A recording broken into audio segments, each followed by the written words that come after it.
What's going on, all my fellow gamers, my daydreamers and night streamers? Welcome to the live stream. It is 21:34 here on the Gulf Coast. Running that window AC like we're already in summertime. So today, Arc Raiders is going to be taking a bit of an interesting turn for me. As it turns out, I managed to finish the expedition today, which I didn't think I was going to be able to do that. And today was a perfect example of trying to incorporate regular gameplay with doing something rather constructive that I could post online, and completely botched it up. It was a bit of a kerfuffle, if you will. And oh my goodness. Nothing out of the ordinary, nothing crazy, nothing I haven't done before, but today was a really good example of how things just sort of worked out, and it would have been a great video example of, hey, here's a way that we can do a lot of different stuff. So I'll tell you what, let's do this. Since I'm done with the expedition, which like 5 days into the new season, let's do an update on. My last stream was staying objective focused. I was working on the trophy case, and all I was working on at the time was just sections 3 and 4, or sections 3, and ended up doing 3 and 4. So here's an update on projects. So I did the weather monitoring system. That was actually fun to do, and you get a couple little cool rewards here, cosmetic and a little bit of that currency, the rate of currency. Now the trophy display, I got it was 2 and 3, then ended up with 4, and this is where I'm getting a little, I wouldn't say bogged down, but kind of where I started to shift focus a little bit. And because you need the queen reactors, you need 3 of the matriarch pieces, and then everything else that I have for number 5, I actually already have that, and I got enough so I can make 10 of these things, which is fine. But I was able to kind of get this far with it, and I'll be able to spend pretty much the gargantuan rest of the season going after this, because this has been a little bit tricky, even with the hull cracker and working with people and everything, and being able to acquire the resources that, of course, everybody else wants. But the big one today was finishing up the expedition, and I had started it fairly early on.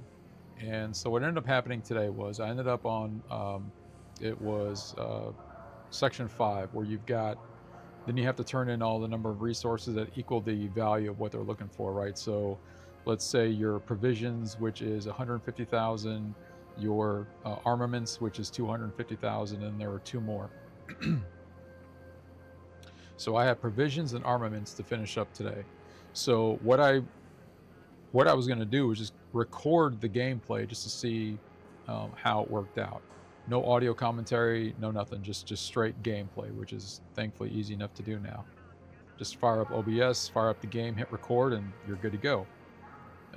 Game audio is nice and smooth. So anyway, so I ended up finishing in an hour. It took me an hour and 53 minutes to get everything I needed to finish out those 2 provisions from scratch. And the only reason I keep pausing is because today was very objective based. It was objective focus, laser focus on the task management, all that stuff.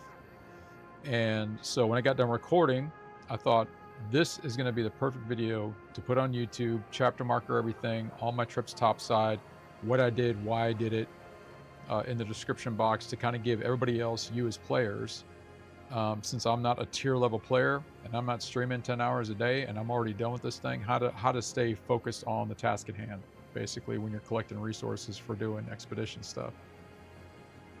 Well, it turns out I was on a different screen, so it didn't even record anything. It recorded black, and it got all the audio. So I was like absolutely devastated. Tears, it was just heartbreaking, all that. I should have been a drama major, but oh well. So that was that. So basically I got this whole thing done with no way to really give any constructive feedback. what I'm going to do is kind of talk through what I did do today to kind of give some insight when I do pop this one over to YouTube and put chapter markers in there. It's like, hey, we talked about the expedition. We talked about, and I can only talk about from the provisions and the armaments because that one's easier to kind of break down as far as what I did, the order of march, as far as my trips topside, what maps I used, why I did it. It's not secret sauce. It's not anything crazy. It wasn't, hey, this is the best spot to get anything, because that's just ridiculous. And these runs prove that. I mean, blueprints, purple items, everything. It just reinforces that when you get out there and you get topside, you pick a spot, you search everything, because you never know where you're going to find stuff. I found more blueprints today in the trash bins up by the village residence on Blue Gate than anywhere else today, just by chance. And I never really searched those things. So anyway, also as an added bonus, when we go topside today, we're going to be using the old SCUF. Going to break that out. I'm going to probably change a couple of the keybinds on here, and we're going to have some fun with that. We're going to get some trinkets because I'm all loaded up on my currency. So we're going to have some fun getting some cosmetic stuff maybe. Oh my goodness, that was something. But so the key with this particular expedition, this is my first one. So this is the third expedition of the game, but technically my first one. And I didn't do the other two because I was kind of focused on some of the other stuff, the other projects that they had, and then of course the trials, which right now are actually going pretty smooth. I was able to get the medical research wing knocked out in one trip. So that was easy enough to do. You just go to the medical wing, Stella Montis, just either start top side, start low side, start from the north or southwest or corner, and then work your way in systematically, and you can easily knock this out in one trip. And just as a reminder too, you don't have to physically, if it's already been rated, just check it anyway so you can get your points. That's all there is to it. The arc probes is because they're doing some of the extra boards. Almost was able to kind of cap this one off, but I didn't make it out. This one's driving me crazy because it seems like there's no spotters on the maps anymore for some reason. This one I got knocked out in one shot in Buried City.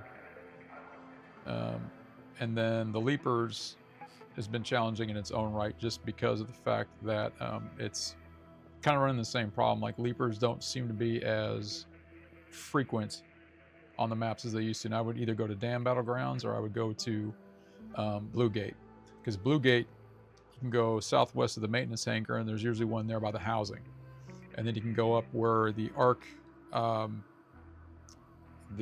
the ruins are, and there's usually one floating around over there, and then you go by the big maintenance bunker, and there's usually one over there.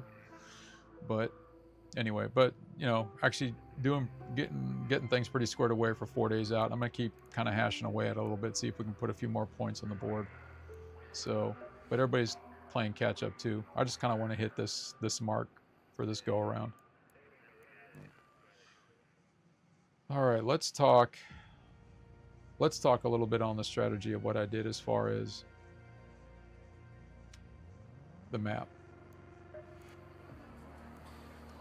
And unfortunately, I don't remember how many trips topside I took, but I can just kind of give you a rundown on how I kind of kicked off the first two. So when it came to provisions specifically, that's where you could sell all the trinkets that you normally get in map, like the stuff that has the diamond next to it. Old world stuff, which of course I thought of Buried City because you've got the library, you've got the town hall, and you've got Santa Maria houses. So what I had is I had a key for the town hall door. So my first two runs specifically was in the town hall, and went in there and cleared that whole thing out and did that my first 2 times. And that pretty much was able to build up a lot of the armament first, a lot of purples, a lot of blueprints. My third trip topside was hitting the library. I went in there, knocked that out real quick, and spent a little bit of time in the nature, because part of the provisions was anything related to nature. So like all the lemons, the apricots, the olives, all that kind of stuff. I did another run with the hospital card. So I took the hospital card, did a full run in the hospital, went up to the main room where you had to have the key to get in there. my fourth and fifth trip topside, I had the key for the confiscated room in the security wing underneath here at the checkpoint and the gate. So I went in there on the security side, cleared that out, went to the ancient fort and the homestead, and pretty much took this area out. And this is where I normally would find a leaper here. Sometimes, and you all already know this, you can typically find one around the wreckage area, and then sometimes there's one maybe floating around here. So I did the Blue Gate area once with the key in the confiscated room. I did another run, just kind of cover the ancient fort in this area right here. I did 2 more specifically in the village.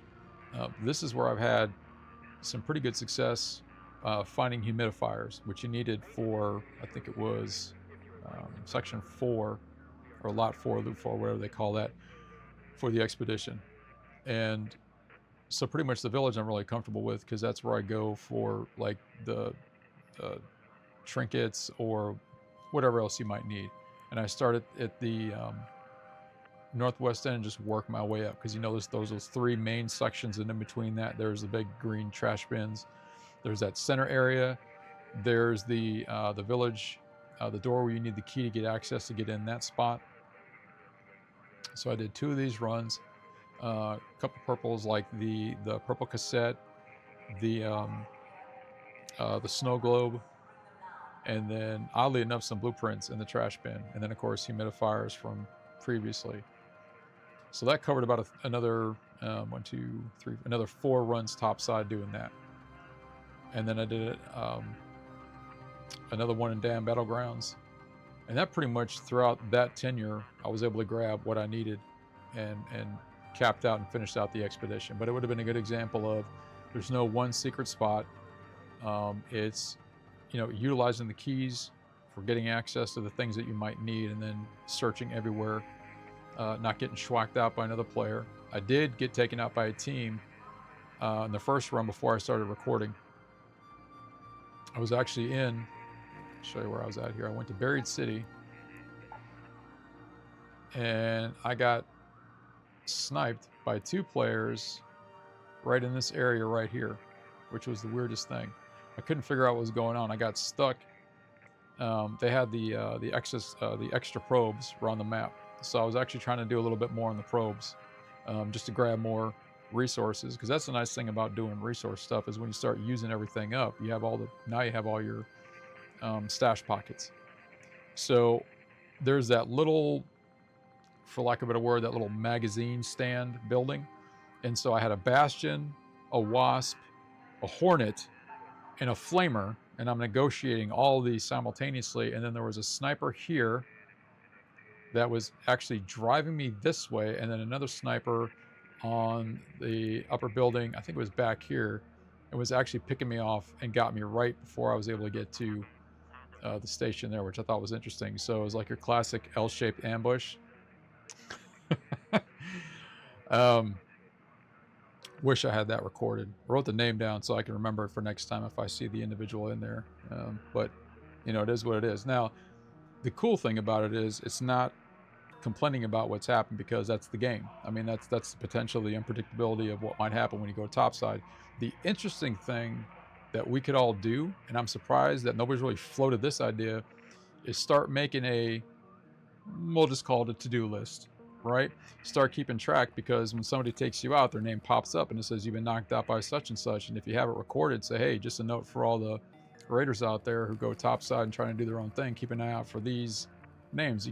We call it a red packet, a high-risk list, to-do list. So we know who to keep an eye out for, when you're not out there trying to specifically do PvP stuff. But that's just me just talking out loud. So that was the order of march today, and unfortunately it was an hour and 53 minutes getting up there. I ran pretty much when I got up there and filled up and got what I needed. I just got right out. What helped me out with Blue Gate was you have the hatch that's right there. So going to the village, I bring a hatch key with me. right? And then I would start from the west end and I would just work my way up all 3 main sections, every single building, go topside, come right back down again, check all the bins, all that stuff, fill up and just hit the hatch and get right out. Right? No muss, no fuss. Easy breezy, lemon squeezy. But unfortunately I didn't record it, and man, that would have been a good, and again, it was just more of a, you know, someone who's a casual player, right? I'm not a tier level player. I'm not a 10-hour streamer, all that stuff. How does a casual player take this simple, you know, listing of like, you know, task management, objective-based play style, and incorporate that into what the game does with the maps and all that stuff, and just having some fun with it. It was pretty cool. So, all that being said, now that I'm done for the next 55 days, now it's kind of like, okay, what do we focus attention to? Well, now we're gonna bust out the controller tonight, just have some fun. We're not gonna take anything with us topside. We're just gonna go topside, snoop around a little bit, kind of get used to the controls. I think there's two specific buttons I wanna change out for aim and fire. And then I don't think I'm gonna do too much here, because the only really thing left to do is get the Hall Cracker, load back up, get out there after the Queen or one of the matriarchs. That's the only other option to get back after it. Or we can try and go after some leapers tonight. See if we can get some more points on the board, as I like to call it. Y'all have heard me say that like a billion times. Get some points on the board. And of course I'm exhausted because today was just one of those days. And I did get some good news from the transplant center. It turns out that after next week, when I have blood labs, I might be able to stop taking the mycophenolate, which is my immunosuppressant medication. And now that in itself wasn't surprising, because at some point I was supposed to get off of that. We're officially, you know, a year and a half in after the transplant, October of 24. So I remember when I originally started, it was 15 bottles of stuff twice a day, or actually 15 bottles of stuff spread out. The majority of that was morning and evening, and then I had an afternoon dose of stuff that I had to take. And then really within the first 6 months, I was off of the bulk of that. And then it was down to critical and then maintenance. Critical being, there was another heavy antibiotic I was taking, and then the immunosuppressant medication, and then the anti-rejection, which is going to be, that's an ongoing thing. And then we just kind of went down to 2. And now we're going to be down to pretty much 1. So, you know, things are moving in the direction that they need to. We just continue to keep an eye on all the other stuff that's, you know, popping up on the radar, as I call it. In other words, you know, CT scans picking up all kinds of fun, exciting stuff. So we're just keeping an eye on, you know, where the next phase of everything is going to go. But that was pretty cool, you know, having to talk with everyone and remembering from when I first started meeting everybody, when the VA transferred me over to the liver transplant program with Tampa General. Number one, that was awesome in and of itself. I didn't have to go to Nashville. I believe Virginia is the other 2 places for liver transplant for the VA, but they let me stay here in Florida. So that was pretty cool. And then starting my adventure with Tampa General February of 2024, and then transitioning into, okay, what we're going to do, and then starting the radiation and oral chemo April, and then moving all the way to the transplant in October, and then starting that, you know, basically 2025 was all, I call it like the recovery phase. You get past that 1-year hurdle, and then, you know, you kind of see where you're going from there. So good stuff. All right, let's, and then the inventory, it's kind of nice because this thing was almost empty, but I mean, just going topside and just collecting stuff again, you know, you automatically fill right back up. It's not hard to do. You just go up, you go in, you search everything. Because I still do a lot of crafting. That helps me save a couple dollars and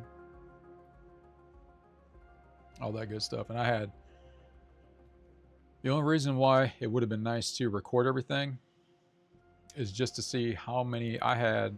So I ended up having 2 more volcanoes.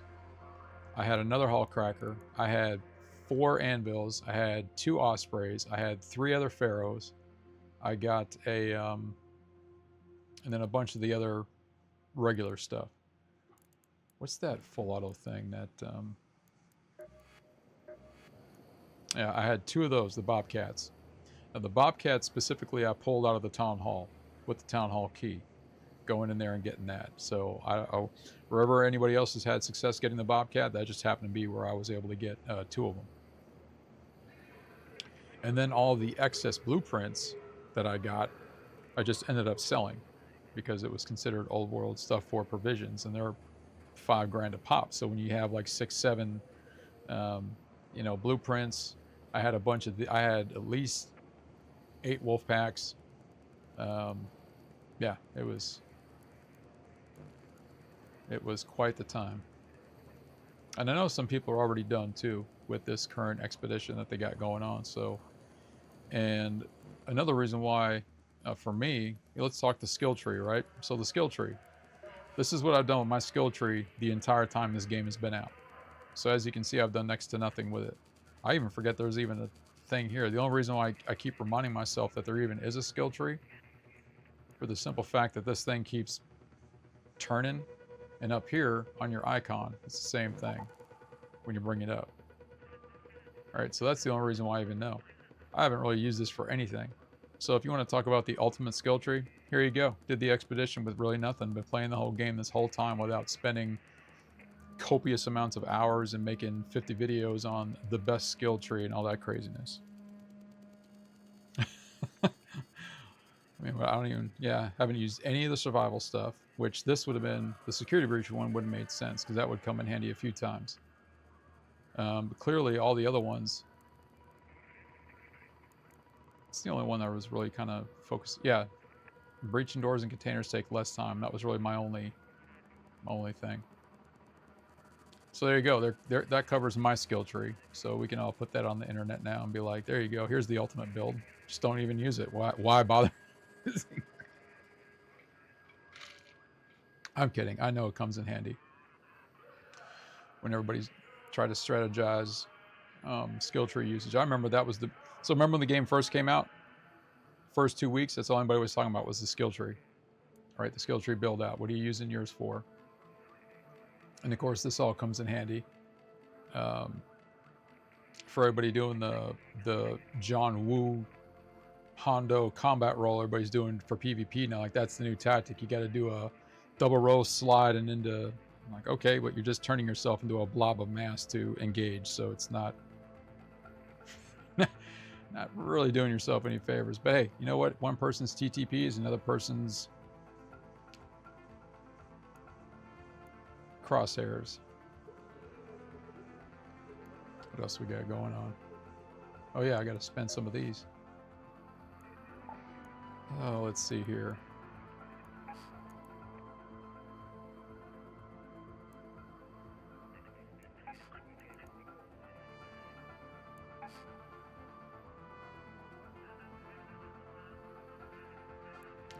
This one, the surgeon, I don't know. Nothing's really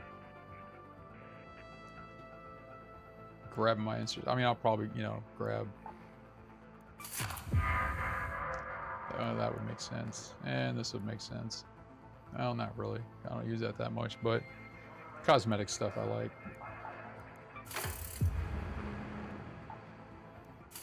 But looking at, like the surgeon base uniforms and everything, thought about doing that just to get a different profile. Kind of fits mine just a little bit, but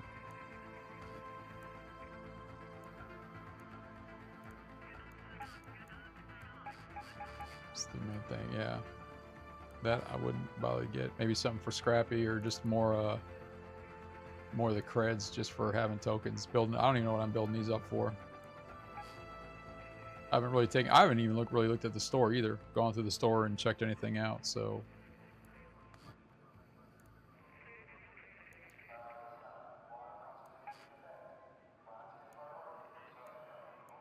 New backpack.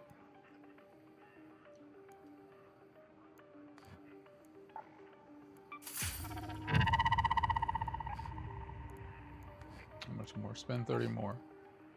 Of course. Let's see, where did I leave off on this one? See, that'd be kind of cool. kind of collect different cosmetics for your Halligan tool.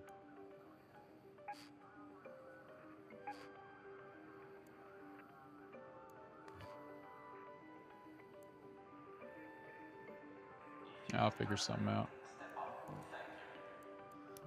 Well, I'll tell you what, let's go topside. We'll just take just an augment with us, just so we got plenty of pockets. We'll take a shield with us just to give us a little layer. And that's it. The trinkets, that's what it was, yeah. Let me turn the SCUF on. Speaking of which,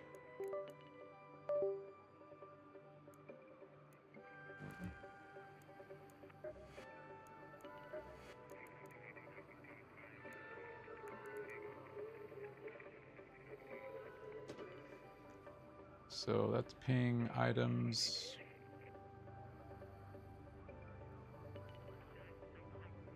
Inventory, game menu, flashlight, emote, melee,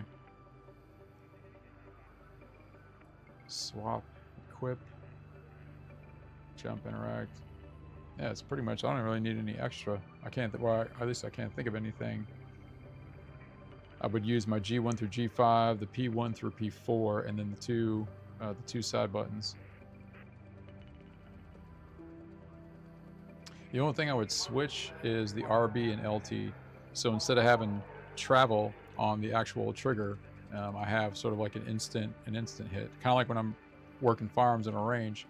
You know, when I'm coming up into my firing position, I always prep my trigger so I'm right up against that wall. So there's no excess travel when I'm ready to break shot.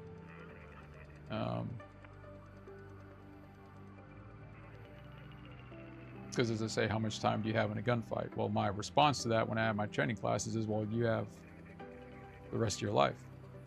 How long that is going to be up to you. Just a little tidbit of information for everyone out there.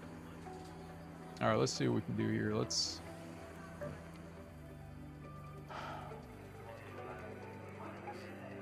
See, I would go do these, but the probes are guarded.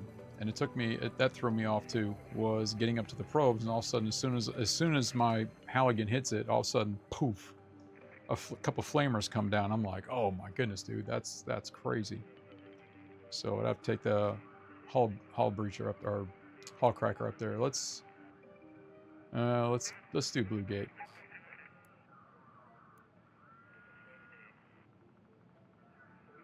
See if I can hit the village area and kind of get used to.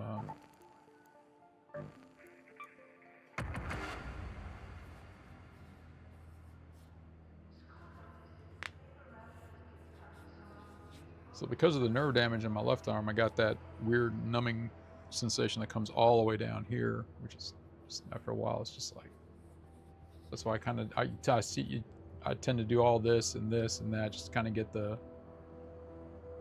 even in my incision area, with the scar tissue I got, it's like still numb, like pretty much like a quarter inch on each side of the incision, coming all the way down, then coming all the way across.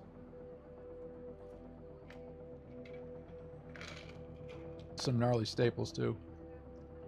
I'll staple those. That was something. I remember day one in the ICU. So my surgery was actually not that long compared to some stories that I've heard.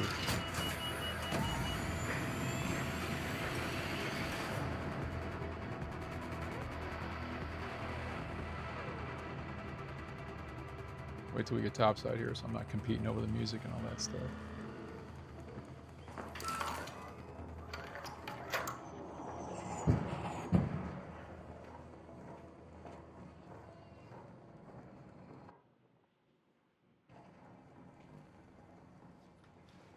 All right.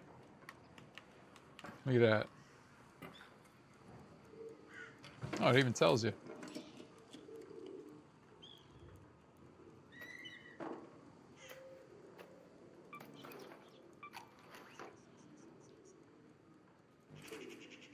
All right, so beat it back out.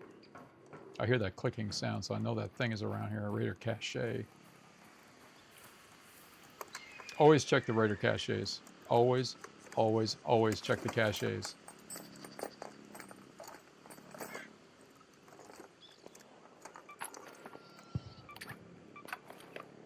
I have gotten the most random stuff. I mean, there's the typical what you might find in a Raider cache, and then there's the you never know. It might throw you out a purple, it might throw you out a blueprint, but usually it's always good for some quick armament. I already forgot what the map was. All right, so left joystick is forward and back, and your right joystick is your camera turn. To get him or get your Raider to run, just click down on the left joystick. That's basically your shift button, which I'm glad I don't have to do. So I might just switch to controller and do this, because trying to navigate and do that stuff and hold that down is... Whoops.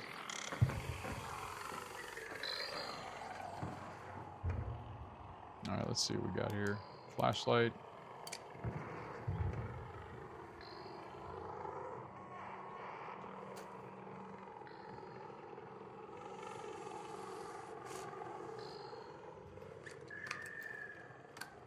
Oh, it tells you down there. All right.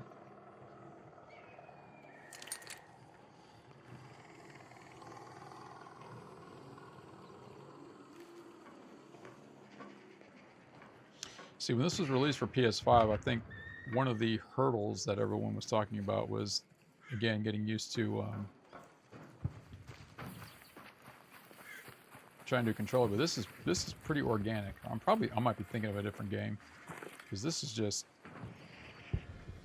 and it's telling you what buttons to use. So it's not even like you have to sit there and guess.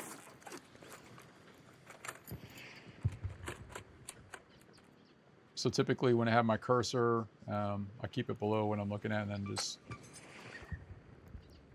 yeah, wide it back out, sling this back up, good to go.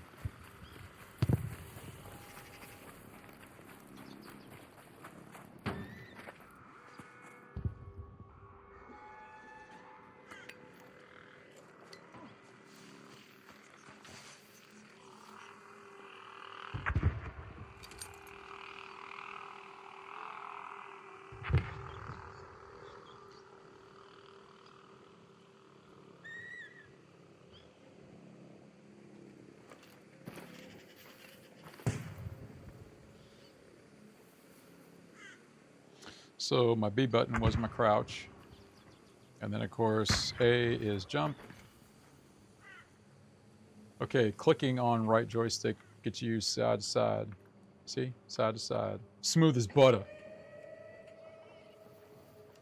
To quote every content creator on the planet. Smooth as butter. Why is it always butter? Why can't it be like olive oil? I mean, I'm Italian, so it's like, for me, extra virgin olive oil. Or perhaps some margarine. I mean, I don't see margarine getting the love it needs to, considering the French came up with that during the Napoleonic era. Well, we're just full of fun facts tonight, aren't we? My goodness. And then when I toggle the left to get the Raider to run, I don't have to hold it down. I can just click and then it automatically goes. Which I think there was a toggle function. I don't know why I'm doing this. I'm maxed out, so I don't know why I'm just getting used, I guess. See, this is the thing where now just checking things to check isn't really necessary, because I don't need the points once you hit 75. The only reason why I still check is because you never know what somebody's going to leave behind, or they arc got them, or what, insert whatever reason why. But I've come across stuff where there's literally like loot in there, like good stuff, and it's like, why would you leave this behind?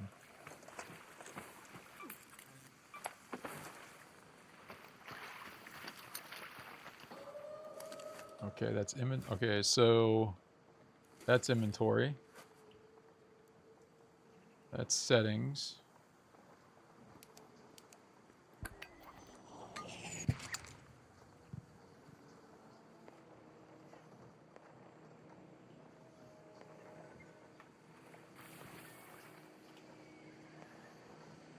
Oh, my P1 is a speaker.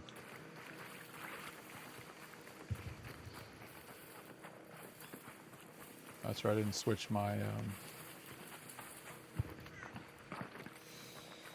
proximity. I think I gotta change that when I'm using a controller. Because my DJI acts as my proximity in game too, so I can do the stream and then talk. So when I'm talking, and people are like, "What is that guy doing?" I was probably, "Oh, it's another streamer. He's probably doing his thing or whatever." But it's neither here nor there. You know what? Let's get up top here and. Oops, gotta come this way.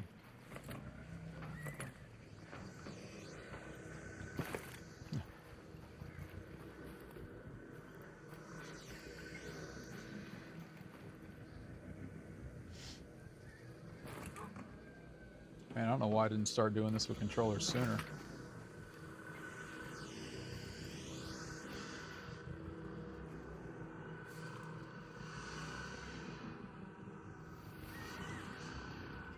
Don't you have somewhere else on the map you could be flying around, bruh?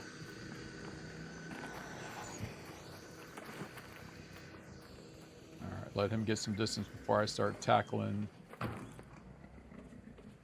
the old husky arc here.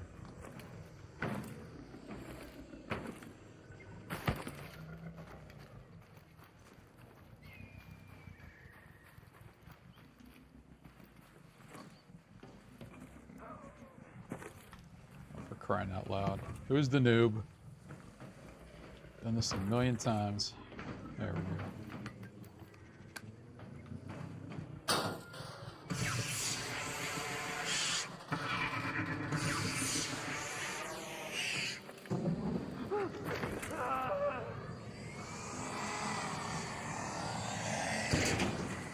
Whoop.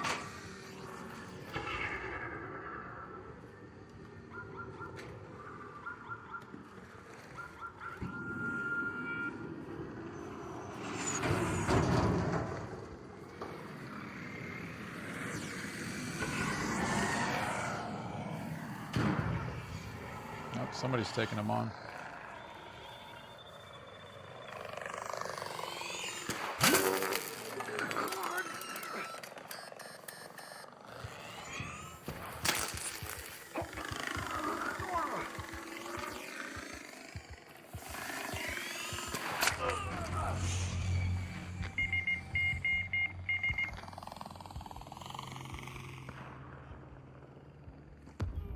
Absolutely ridiculous.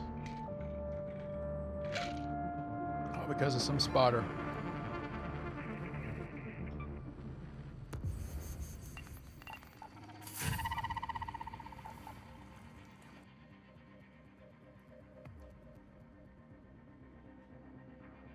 I need to double check what map it was, and we'll just get back up topside. Get back on the mouse. Let's see here.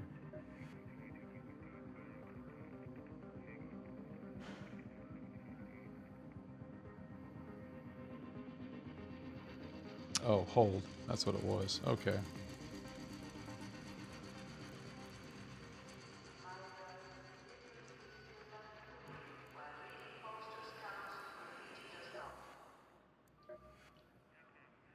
And LB, party voice chat, items.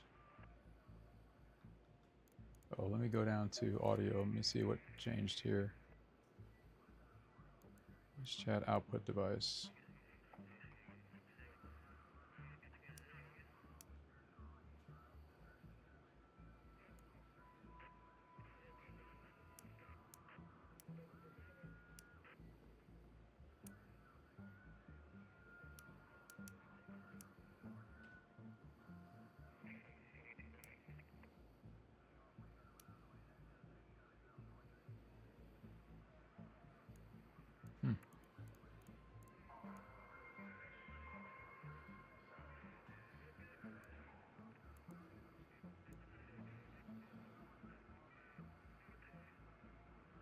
Actually, I forgot to turn my proximity down, and some dude I was helping in the hospital, but just kind of laying out a barrage of colorful adjectives, and I'm like, I was like, I don't want to have to like re-render a 2-hour video just to get in there and blur it out or block out whatever.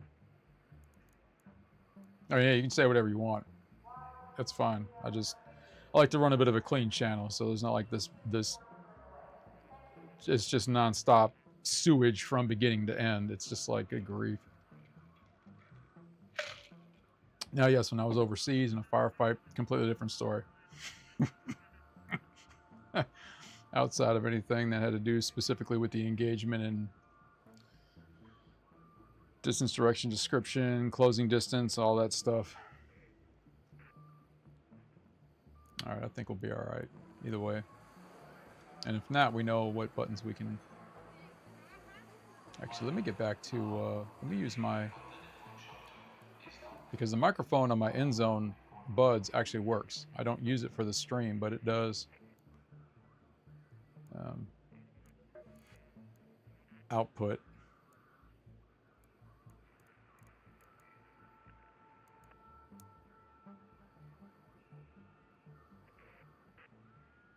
See, right now it's not registering, but that's the menu. That's what I'm typically on when I'm in game and I'm talking back and forth and all that stuff. And everybody's like, the engagement that I've had with people. And then the microphone is what this is right here, and it picks it up and it works. It actually sounds pretty good. You know, you put a little filter on there to kind of smooth it out a little bit, but it sounds fine.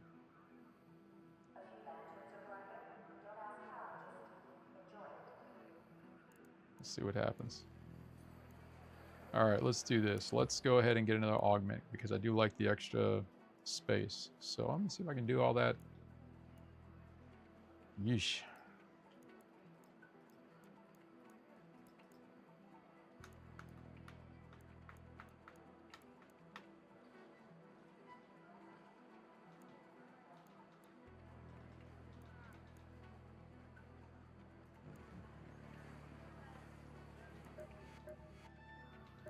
So, all right, so LB brings it over, but RB won't bring it back. All right, workshop. I need what? Utilities. Nope, don't need utilities. That's gear. Gear bench. Craft A. Go back. We want inventory.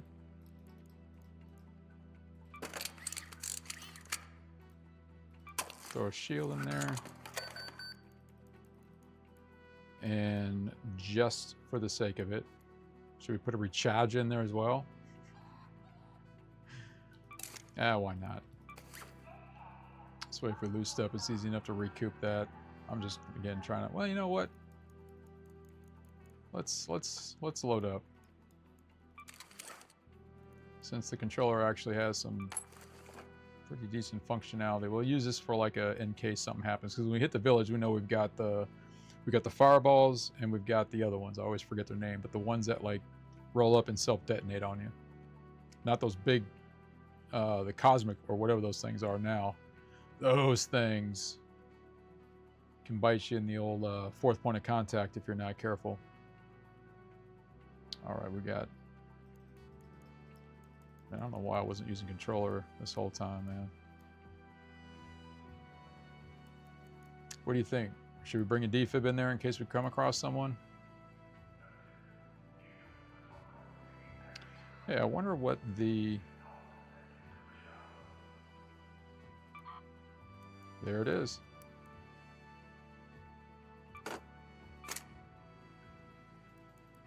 Now, how would I move something? Quick move is going to throw it back in inventory, but if I want to move it down to...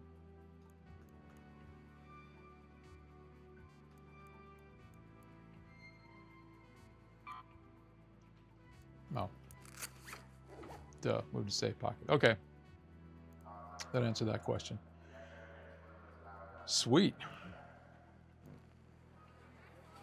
Oh, and I was able to...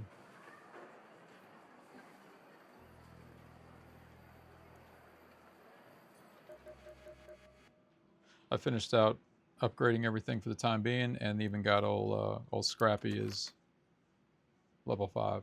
So that was just one of those, just kind of like finishing out the sequence for this go around. And yeah, I get it. And again, I know everything resets, but you know, for a player like me, let's go to blueprints for instance.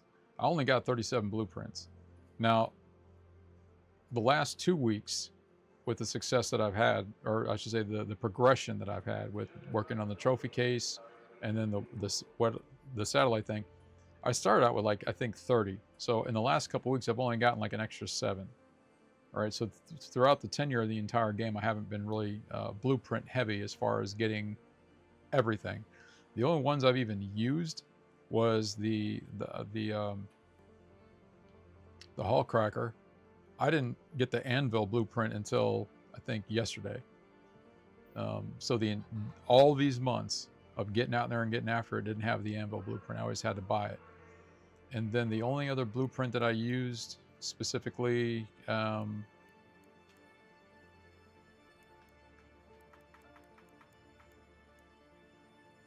was going to say one of the augments, but that's just when you get your various workbenches geared up. So other than that, I haven't used the Osprey for anything. The Vada Shot, I think, was the second biggest thing next to the Hall Cracker that I'd actually make. Forgot what this one is over here. Torrente. All right. This looks pretty neat though. And it's kind of neat in the game too when you watch the progression of your workshop and your raider room when it first starts out, and then as you hit certain levels and you can see it build and grow out, and then, you know, with the oh, what's her name? Lucy is here. She's got like a massive amount of ducks, like it takes up the entire floor, the bookshelf, the whole shebang. I think she's got like, I want to say at least 2 stacks of 15, but I think she's got more than that. I don't know. I even had all the other ducks you could get too, but I ended up putting all that in for the expedition. I had the alien one, I had the purple ones, I had a green one. It was pretty, I didn't know there were any other kind that you could get either. So that's why the game's been fun for me. It's just kind of discovering things as you roll along, and, you know, coming up with different strategy on.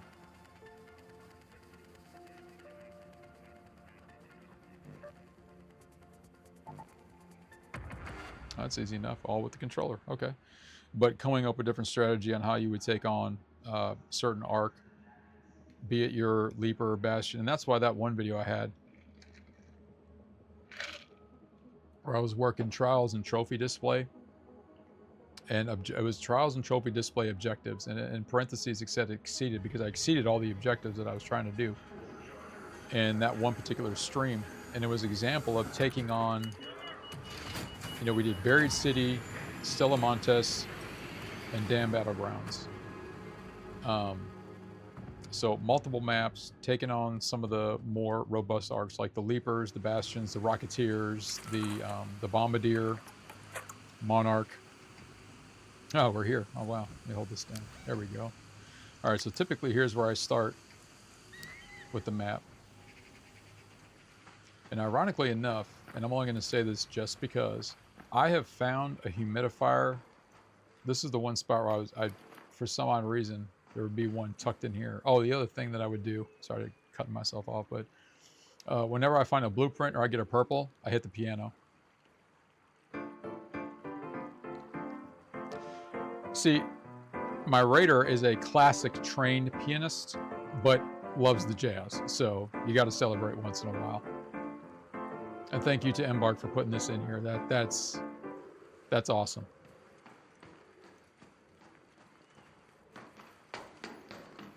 Man, this beats having to do keyboard and mouse. Good gracious. All right, let's...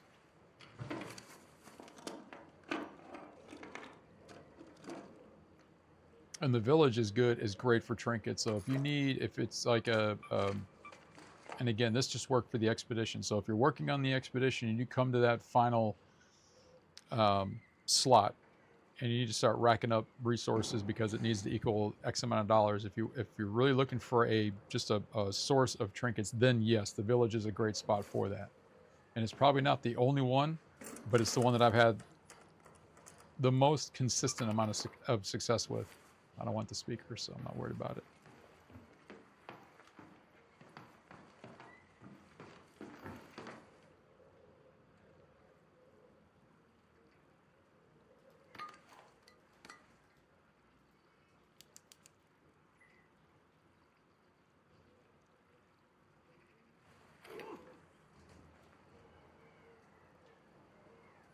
Alright, so LB brings up the wheel. Right B also brings up flashlight. Both trigger buttons. Now I'm trying to figure out, I forgot how to scroll through.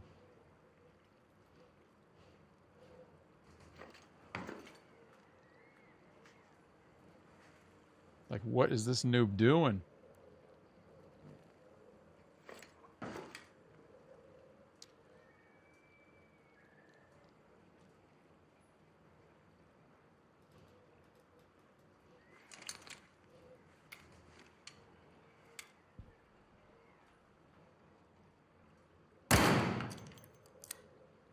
That's easy enough. I wonder what reload is.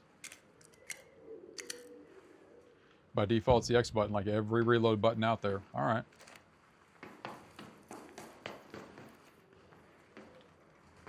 Wait, did I even check up here? And I just totally forgot.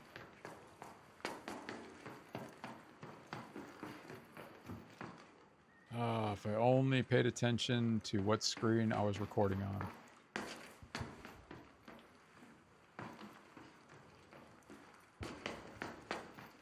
All right, so once I'm done here, the next order march is hitting up this building here and these, or this one here and then these two, which is basically like the pharmacy.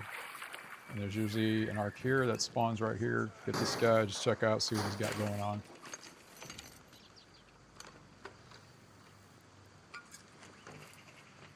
All right.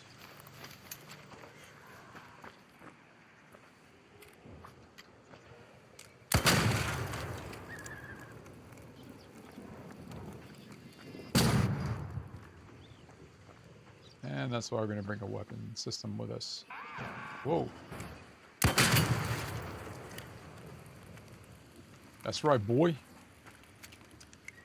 This is my map. It's not my map. Don't worry. I hear a probe. Anyway. All right, so this is one building here. The hotel, pharmacy, this building right here. Typically you have, occasionally, this may spawn as a search point. The cars, 99% of the time, you can hit this one and then that red one that's up ahead. The one in between usually has an alarm on it. So that's just something to look out for if you've got airborne arc flying around. Typically you don't find anything crazy, but it's just a little extra something that you can grab onto, throw it in the pocket. It's not going to weigh you down, because weight's always another somewhat contributing factor when thinking about this stuff. Toaster, oil, dog collar. Good old dog collar. I think I already have like 6 of those things, but... Oh, look. The very comfortable pillow that's like elusive.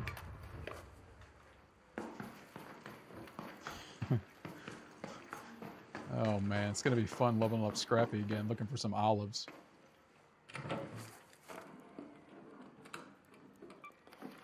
More trinkets. The candle holder goes for about, I think that's about 1,000 right there. So it's like an easy 1,000, doesn't weigh you down considerably.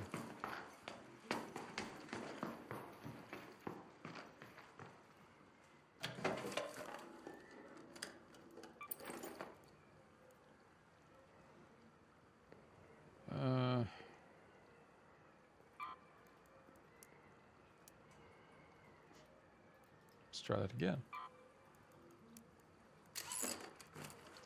All right, so if you have the salvage option, that works exactly the same. All I did was hit Y to bring up the contextual menu, scroll down to salvage parts, and hit A, and then select and then salvage out. So it's pretty organic. At first I thought you needed more keybinds. We didn't find any purples or anything, so we'll save that.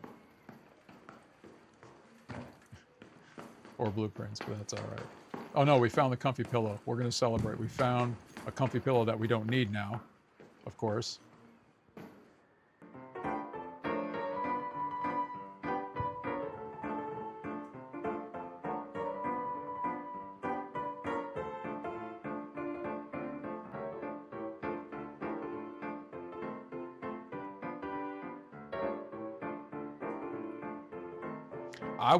Yeah, I'll tell you what I'd like to be able to do is email the guy who did all the sound design for Arc Raider, which was the Swedish dude who was he was in the Swedish military. He was a former sniper. And when I was watching everything on Embark, on the Embark YouTube channel, prior to playing the game, I wanted to see what everybody's really mindset was when they were building the game, designing the game, and of course sound design, because that sounds exactly like that type of piano. When I did play piano way back when, before I got into saxophone, it had that old school look to it like this, and it sounded like that too. And I'm curious to know if it's like a digital created, or did he find somebody with a piano and took his equipment there and said, hey, just play me a couple cool little, jams and I'll record it and I'm going to program that into the game. It's just one of those things that it'd be kind of cool to... All right, let's see what we got here. I don't even know why I'm searching these things. Because we all know typically it's going to be about the same stuff. My thing here is usually the bookshelves, because they spawn a little randomly. Like, for instance, and we all know this, right? You go into one building, there'll be those certain spots, or in this case, a case. And then you can go in again, hit the same area, and everything's changed as far as what's available to search.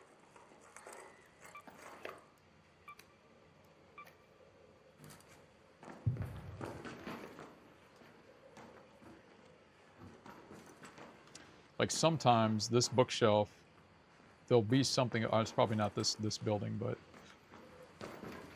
excuse me, hiccups.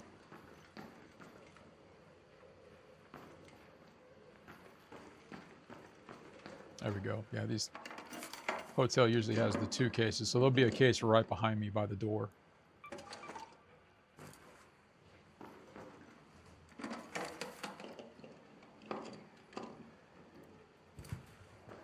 And there's typically just little stuff in there, nothing crazy, but it's great. See, the village is great if you just need the little excess supplies to stock up on, if you need crafting, or if you just need to up your resource build, right? So we've got, what is that thing? Tell me.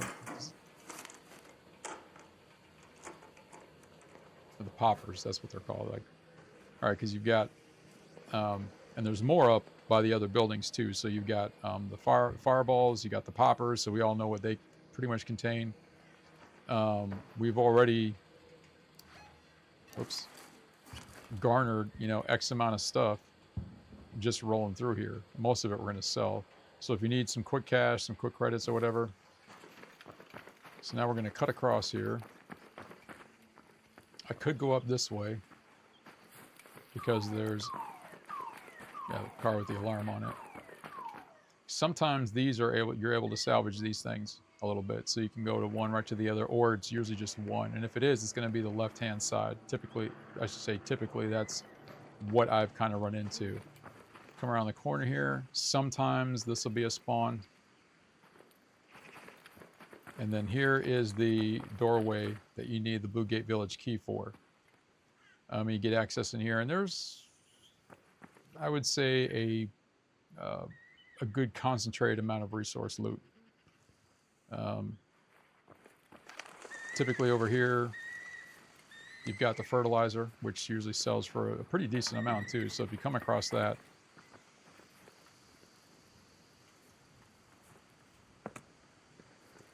we got here lemon. Yep.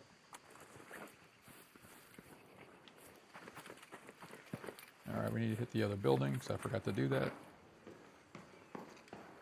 Duct tape. Can't have too much duct tape and good old arc raiders.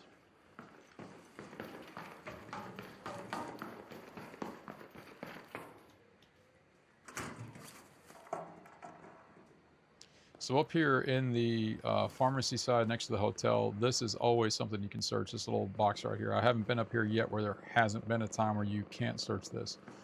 Typically, the computer terminal here, it's kind of half and half. Some days, sometimes I'll come up and you can, other times I can't. Over here on the shelf, the one that you normally get is the actual shelf unit itself. Save those, yeah. And then the bag sometimes is, I call that like an extra spawn. Like sometimes it'll be there, sometimes it won't. And look what we got, wolf pack. Look at that, boom. We got a purple. Now we got to find a piano. Them's the rules. I don't make them. We're not going to find it here in the pharmacy. But there's another reason why. Always check. Always, always, always check. All right, now I can go back up. So typically what I'll do is I'll circle around this way. Sometimes you can spawn, or one of these will be a search spot. And then we just move up to the next section.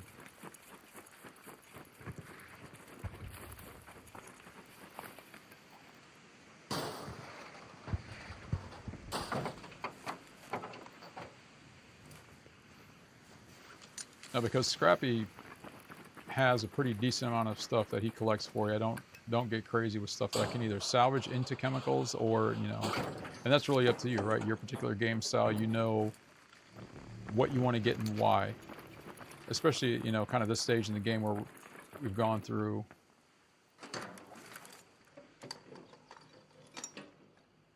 There we go, humidifier. So if you need a humidifier, we would have been able to get one. We got the old comfy cushion. I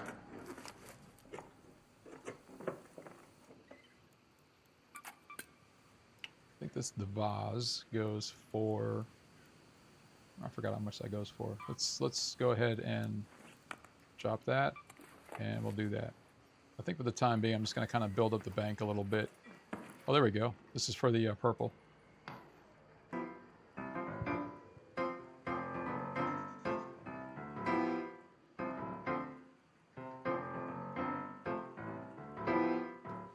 All right, I heard the thingama, what's it?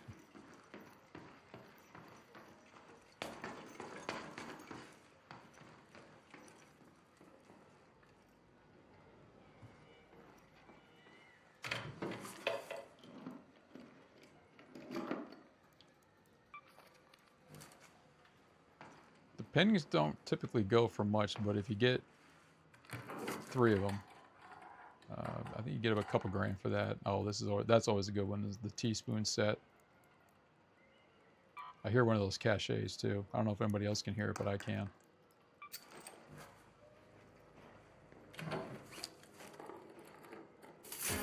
Boom! Look at that. We got a purple. The cassette. Let's see. Yeah, we're gonna get rid of the diving goggles. We can sacrifice you. Whoops.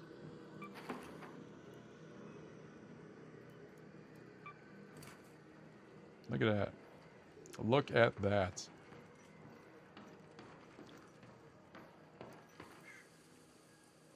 You know what I thought would be kind of funny? If you're ever out doing regular stuff and you want to find out who plays arc raiders, program your phone to have a ringtone that sounds like an arc searching, or when you find a purple, it makes that weird, that little, like, whatever that little dazzle sound is, or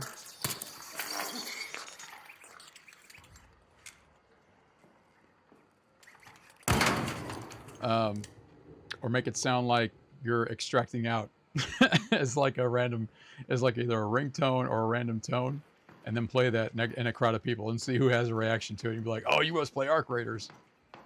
That would be absolutely hilarious.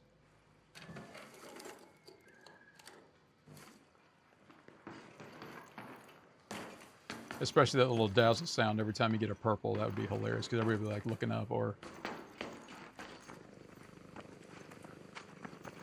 or a sound that a snitch makes right before. All right, let's see what we got here. Oh, somebody's already here. I wonder why. I was like, why is everything open? I haven't done anything yet.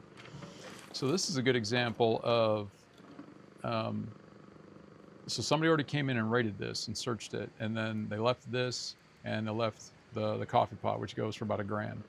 So this is one of those things where, you know, somebody came, looked at it and said, you know what, I'm not interested in grabbing any of this stuff.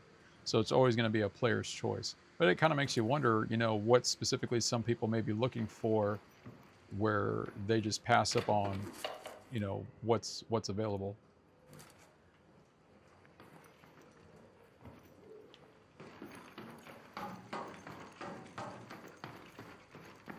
Oh, there we go.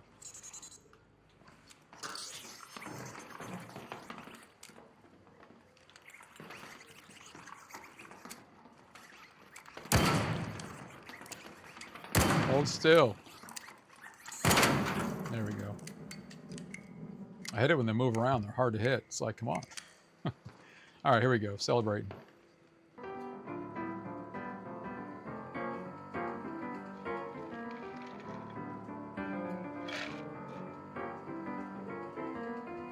All right. This computer terminal is usually hit or miss too. It's a sometimes you can, sometimes you can't, and that's usually about it. Occasionally there might be a bag in that bookshelf, but most of the time there's not. Just as a heads up. Did I already do this? Yeah, I did. Okay. So typically you can go in through the window there, get that one, come in this building, get that one. Then I just come across here and do the exact same thing. Just shoot in here real quick. We got fabric.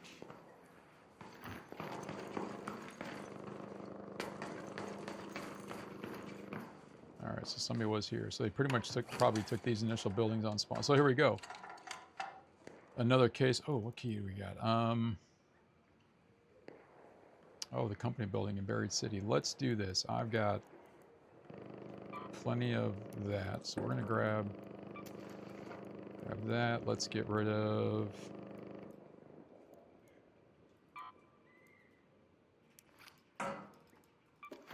Okay. Not bad. Whoa, what's he doing here? Yikes, didn't even see him.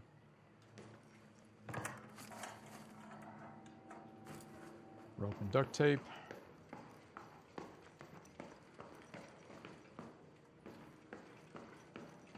I wonder how they ended up. That's weird.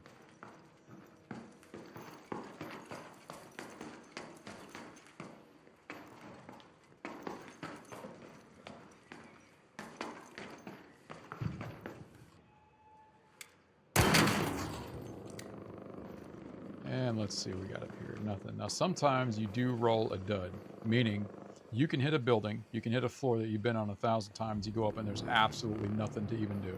An arc orbiter is en route. The safe window is closing. You have 10 minutes to return to Speranza. I repeat, 10 minutes. Touche. So that's one of the other interesting not drawbacks, but challenges and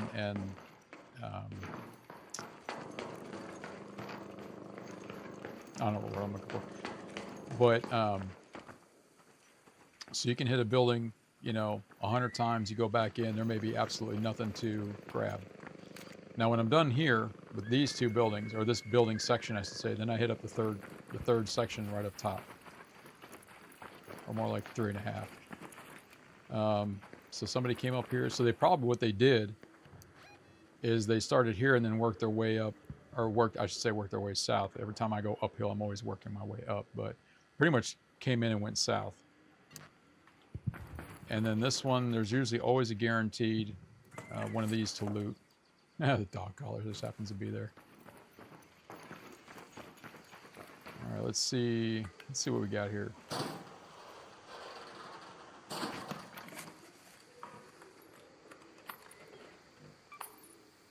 Okay, that's not bad. Well, let me see where... Yeah, I didn't check that earlier, so we're going to need to make sure that... Head home at the warehouse air shaft. We hit that one. And we got time, plenty of time. That's plenty of time. And this is why I bring a hatch key, just in case, because typically what I'll do is, we all know that this one's the best one to get to, so when I'm done with the village, I just come to the cliffside air shaft. It takes about maybe less than a minute to get there, extract out, you're good to go. You bring the hatch key, you just jump right up in there, open that thing up, pop down, you're good to go. And you can actually hang out in the village up till the last second if you want to do a quick little... I heard that thing. You want to do a quick 360 on the outer perimeter, just to see if what might be lying around.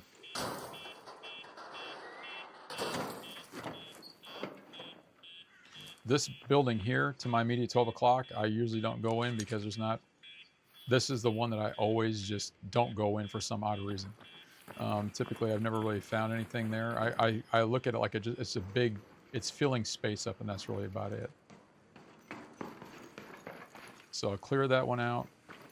Come up the stairs here. Oh, you know what I forgot to do? See if any of these bins are lootable.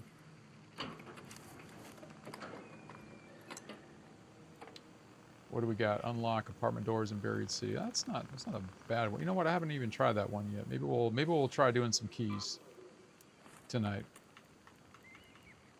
But now you've got a pretty good idea. If we were looking at... Oh, somebody's up here. Let's see what this... Oh, what's up, man? No, I'm streaming and I'm talking to the audience and all that. Oh, you're good. Yeah, just bear with me, brother. All right, so... I'm new to the game, so it's yeah. So you come up here and... so this one's another hit or miss where you come up to... I don't even know what these things are called, these receptacles here. And then coming up the stairway, you still have this building you can get in the window. I checked these right here, make sure that they're good to go. And you still got the building, this building here and this building here. And then I still got, this is my last stop before I actually extract out. Because there's the hatch key, or the hatch.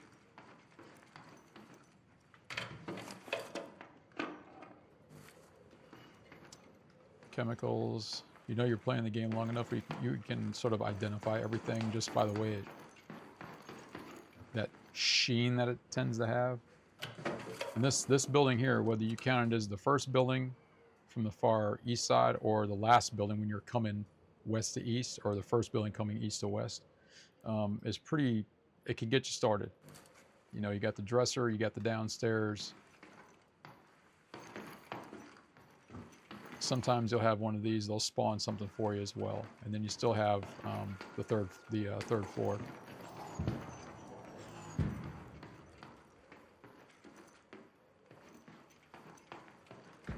All right, so the top floor kind of rolled a dud.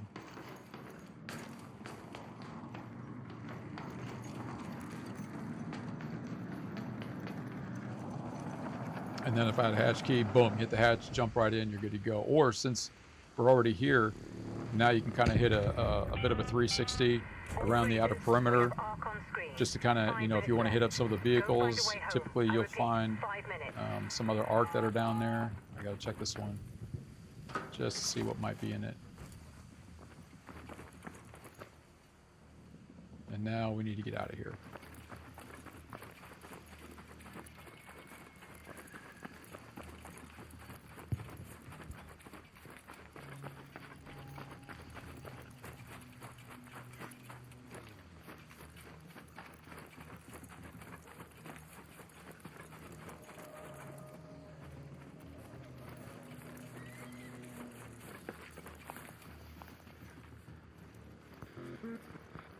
This is what tends to drive me crazy, because this can really make or break you too.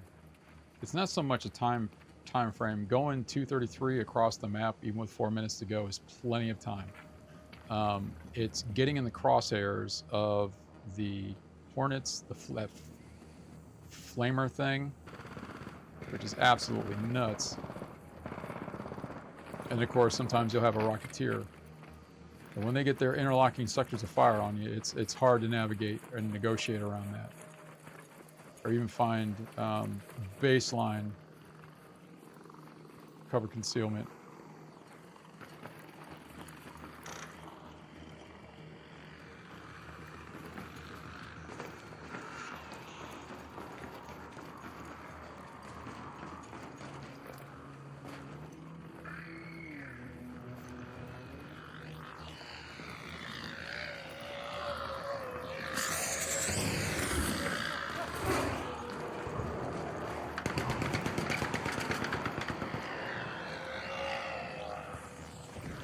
These things are absolutely brutal because they...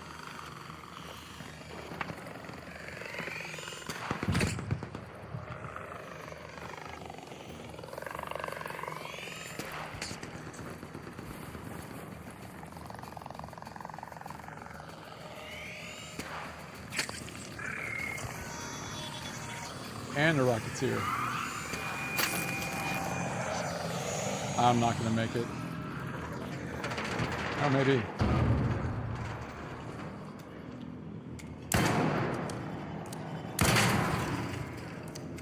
All right, here's what we're going to do.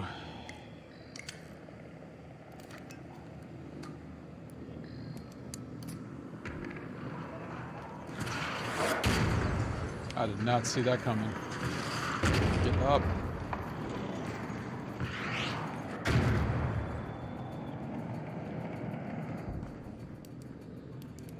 See, now I'm getting all mixed up because my brain's just like, what is going on right now? 2 minutes left. Last chance to get out safely. I repeat, 2 minutes.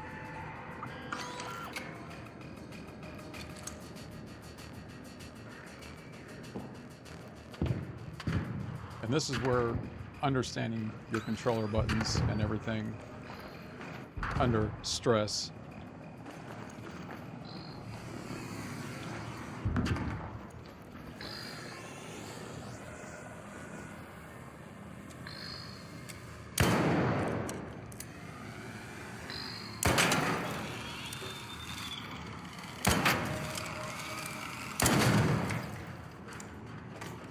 As well.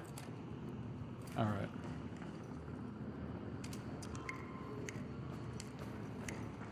Now I don't mind getting knocked out if I can call the whatever it is. I don't mind getting knocked out as long as I make the call ahead of time. There's enough time to do that.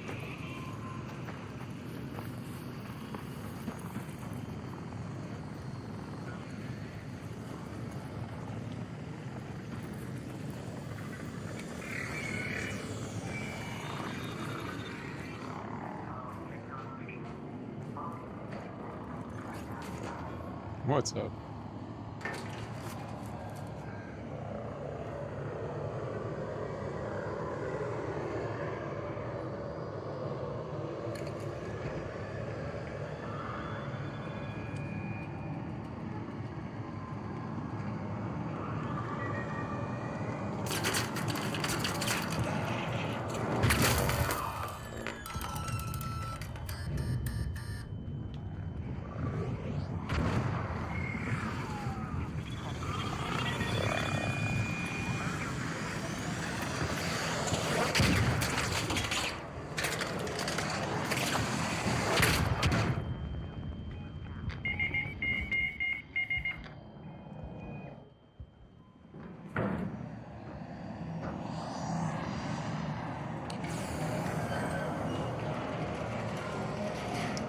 Whew. I wasn't sure what was going to happen there, and so another mess up.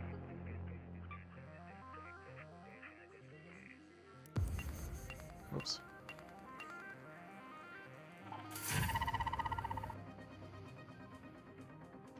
So the other mess up was when you're going to the grate, you already know the grate opens like this, and of course I ran on the side of it, so I ran right into one of those things, and that really, when your momentum stops, you already know it's hard to recover and then regroup your momentum to get in there.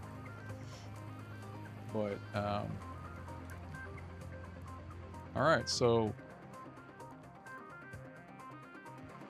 not a bad haul altogether. I mean, my goodness, for just going up there. But so the cool thing, here's what I was able to kind of make up a little bit on the village, is actually going through the entire thing in the time frame of being being topside, and then just kind of going through each building, hitting the areas, just kind of saying, here's where, you know, you might find some more stuff. We didn't even hit all the cars up. We didn't even hit all the arcs that are around there. We didn't hit the fertilizers. We didn't hit every single. There's more trash bins on the southwest end. And then those metal canisters, or the metal containers that you can get into. So, and we came out with just under, 56 on some goods. And so that's just a way of looking at a systematic way of getting or looking at the village, because you know there was plenty of stuff in there. So let's say I didn't get half the trinkets that I did, just going to sell those off. You can see how many resources. It's pretty resource rich if you need to get some stuff. All right, now let's. That's not what I wanted to do.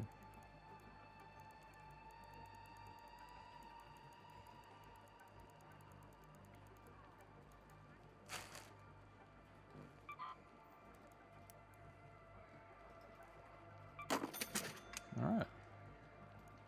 So we know the cassettes go for they typically go for 10. 2,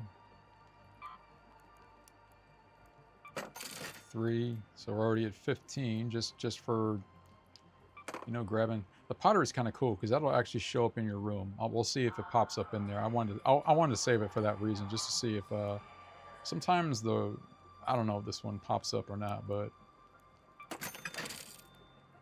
all right, save the key, save the key.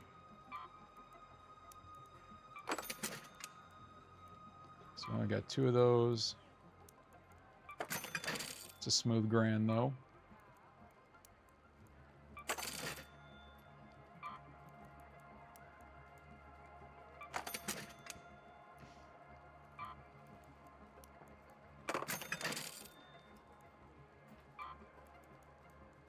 Another 3 grand just for the cushions. So even if we had to grab stuff for Love and Love Scrappy, right? We grabbed the whole. We had what? We had a couple dog collars. We had the cushions. The big thing in the beginning is like the olives, the apricots, lemons. Oh, I do have 2 of those, or one of those ducks left. I didn't even see that. And there's no point in keeping this stuff because it's all going to get reset anyway, but just kind of like one of those. And we found a pillow, which is one of the more elusive items to find in the game. And then your humidifier breaks down into canisters and wire. So if you don't need it for part of a resource drive initiative, it just breaks down into a couple things, or you can just pop it off for a grand. And I'm just kind of getting used to the controller thing too now, so.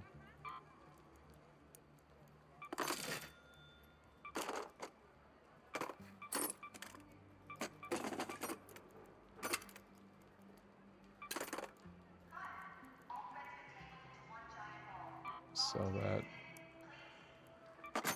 I've hardly used the grenades for anything. Oh, I thought I grabbed a...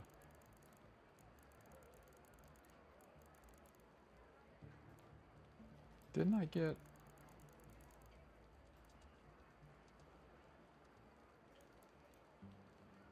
Did I get rid of it and I just didn't pay any attention? The wolf pack thing. Oh, no, I didn't make it out, I don't think. That was from the other map. Or I don't remember what's going on right now. So that's okay. Alright, I'll tell you what, let's get some more ammo. We need some more shield regenerators.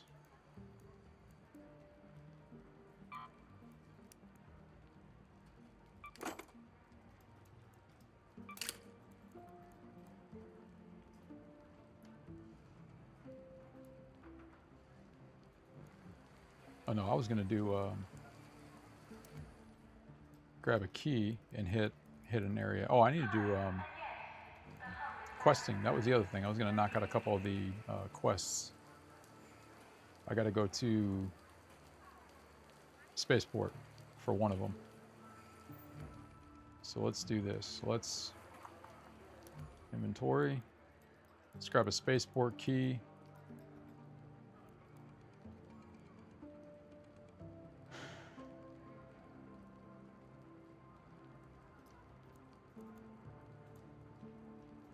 I have to go to the rocket something. I was going to grab a key that's kind of near there, but we'll consider it notionally optional.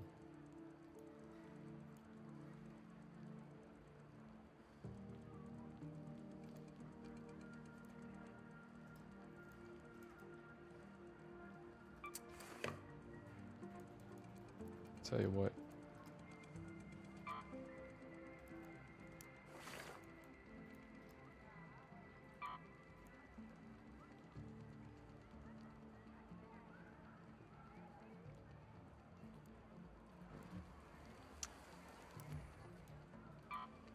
That's a safe pocket. Okay. Now how do I move this to quick use? Oh wait, that...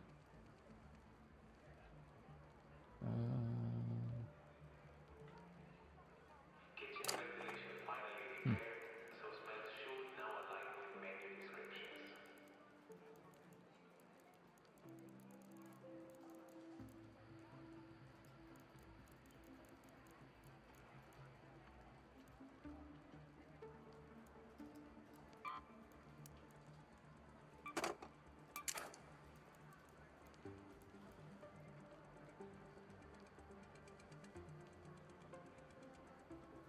All right, let's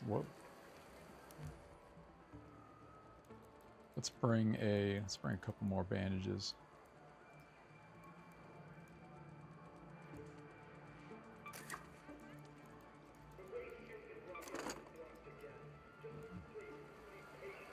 All right, and we want...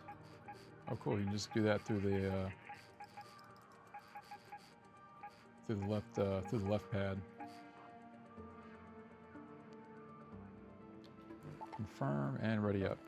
Well, that's pretty self-explanatory. I wonder if I could program, because you can do macros with the SCUF controller. So I was wondering if you could. I don't know what you would use that for though, but.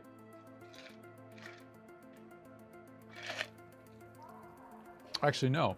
For PvPing, if you need to do a combination of like a slide and a roll and everything, you can actually program one button to do a combination of things. And then you can get your engagement in.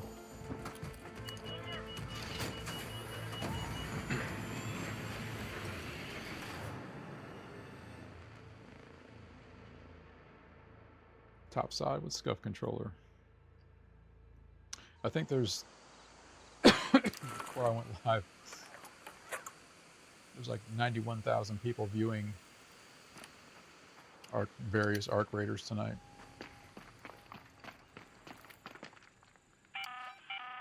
This is Celeste speaking. One more thing. According to these notes, the salt battery prototype will need to be charged if it's going to be... Let's go to the rocket assembly. See if you can find the right appliance. All right, we're going to stay quest focused first. So we'll hit up the rocket assembly, see what I was supposed to find. I think I went in there before and I couldn't figure out where. And then if we have time, we'll hit the container storage up.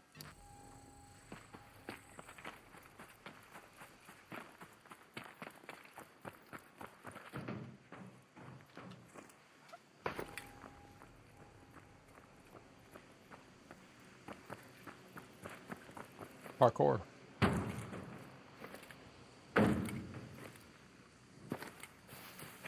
Trying to figure out what the roll button is, but that's all right. All in due time.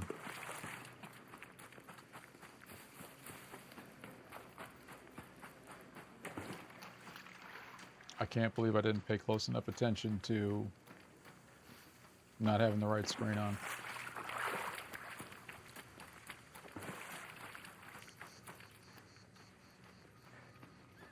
And the reason why I just did regular gameplay and not even hook up a microphone and talk through anything, because that interactive aspect of the game, where I really want to be laser focused on, you know, just solely the objectives and what's going on. And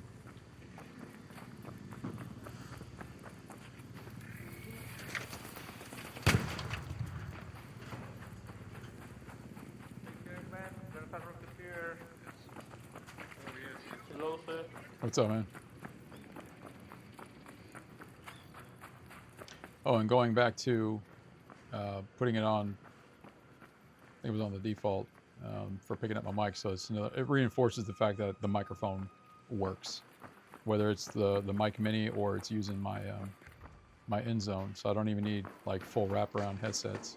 Well, that's the other thing too. When I'm doing regular gameplay, I use my wraparound headsets and just throw those on. And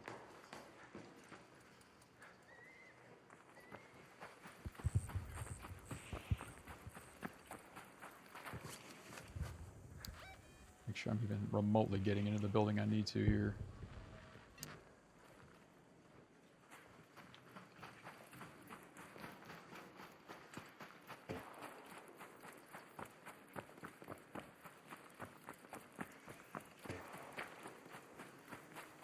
turn these up a little bit here.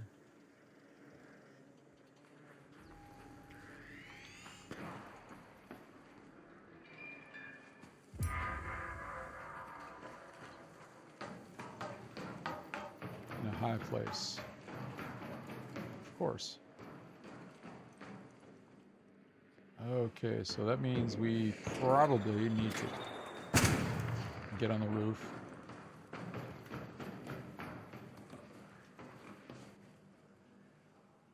So is there anything to latch onto?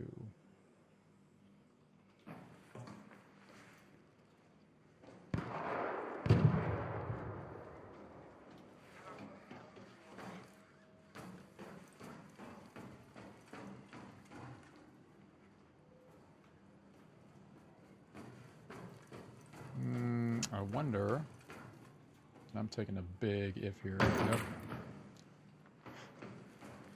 Whoopsie daisy. All right. What are we doing here? Search for the hidden battery prototype in a high place.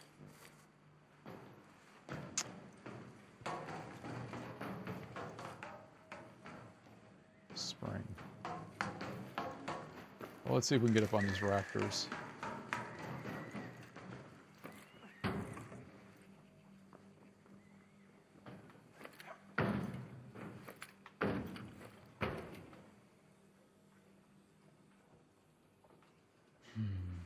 Let's see if I were... That's got to be rough on the knees and ankles right there. Ah. Ladder right there the whole time. So shows you how much time I spend up here at the old Spaceport map.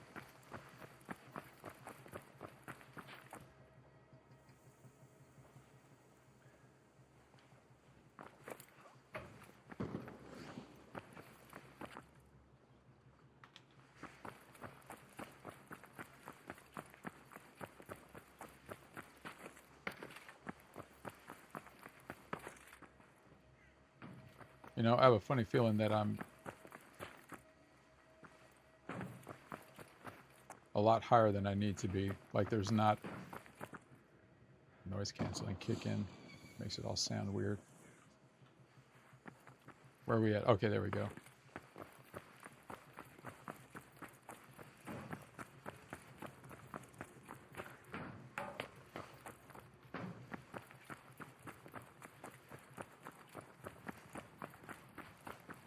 There's a bag up there. I see it.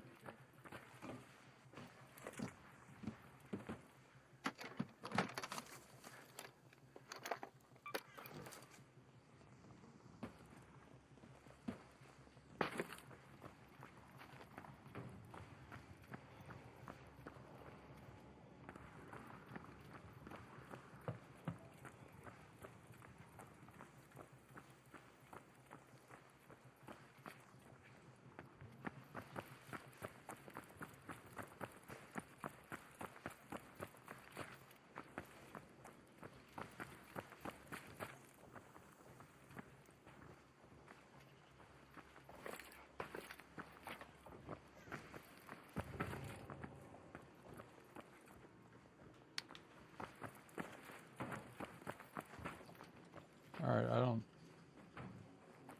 I think we're reaching a little bit with the, it's on the, let me just go back over there one more time.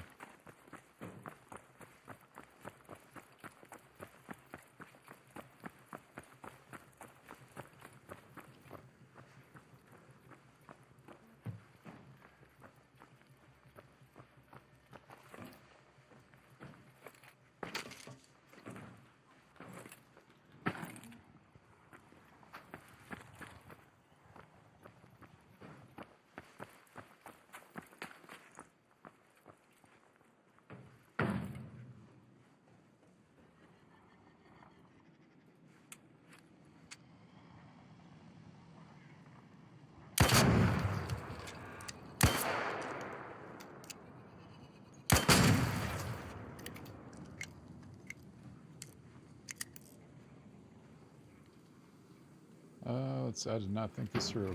All right, let's do this. Let's get back down. And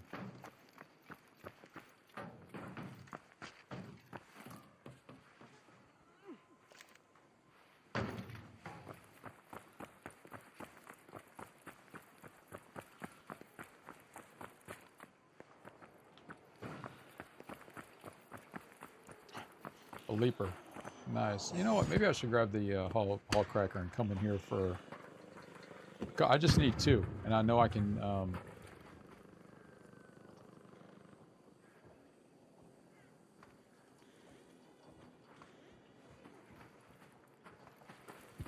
It's amazing what kind of stuff gets in your chat window. All right, let's try this again here.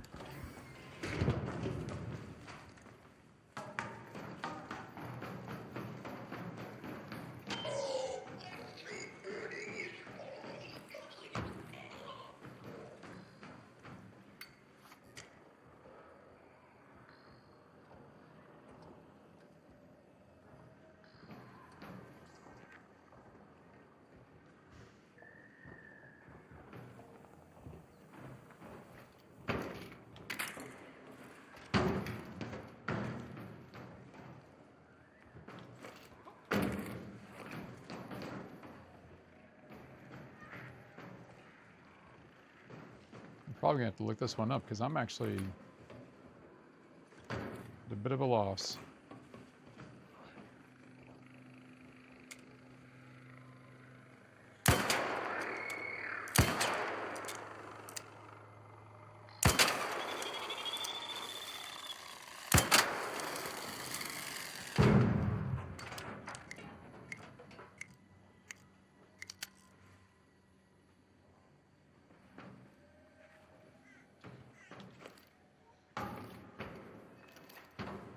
Let's see here.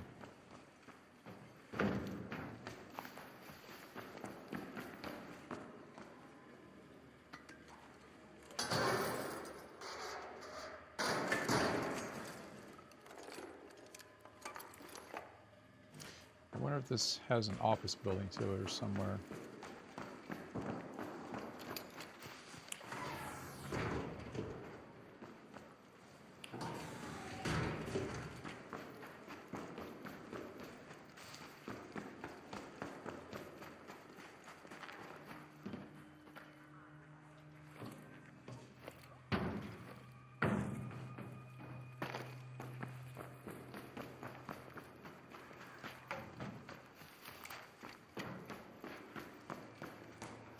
Heard something.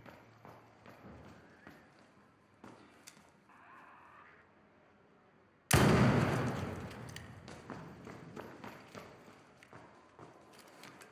we still got 18 minutes left.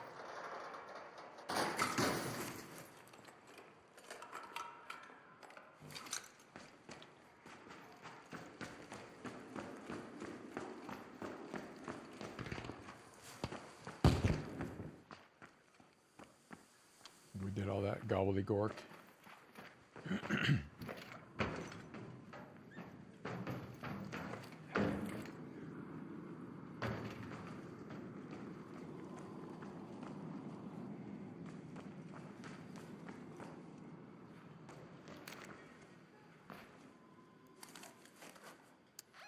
Search for the hidden battery prototype in a high place.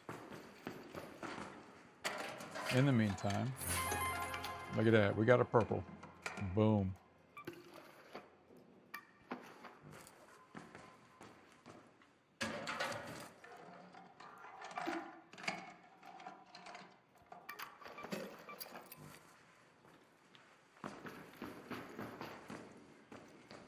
All right, let me get back up on the rafting here and see if...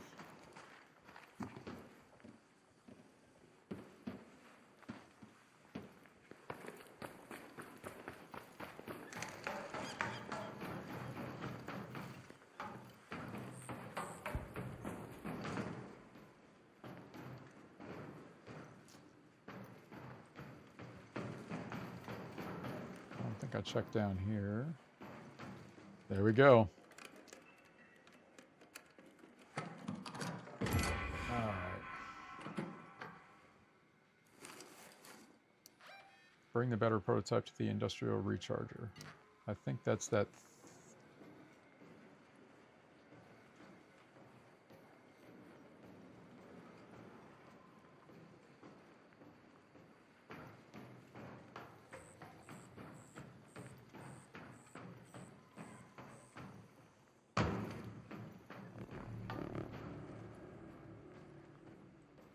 "16 minutes left." Some of you probably already know this, and you're probably screaming at your. It's right the other place, dude. What are you doing? Turn around. Oh, there we go. See?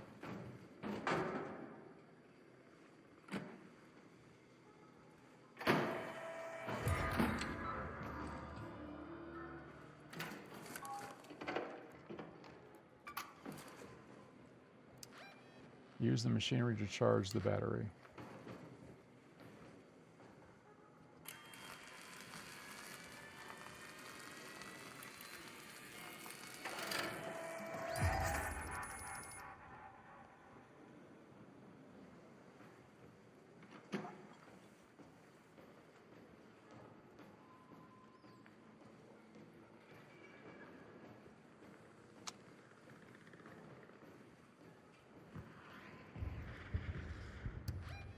Deliver the charge battery to the drop-off point in the corner.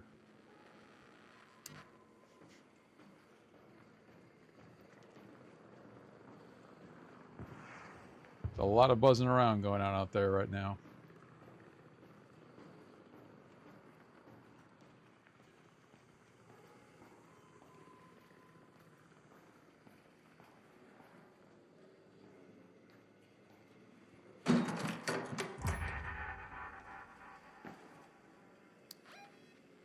In 1 round. So now we actually have to get out of here to get the credit for it. So here's what we're going to do. We're going to go now. Head home at the east elevator. But first,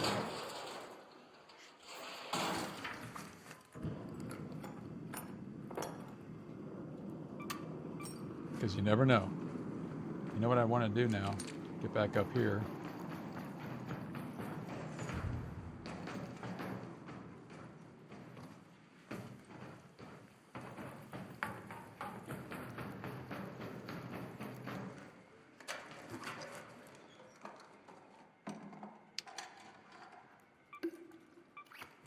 The ever elusive light bulb. Okay, let's get out of here.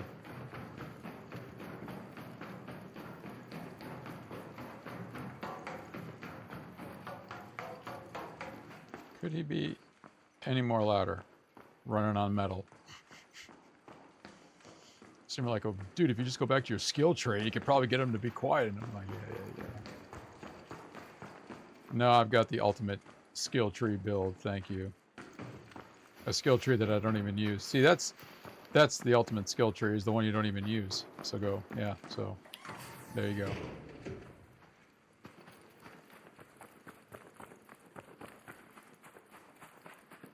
Now, if I can swing it, I might peek my head in the... You know what? I'm not going to take a chance. I'm just going to get out of here. The 1 round quest can get a little... Oh my goodness.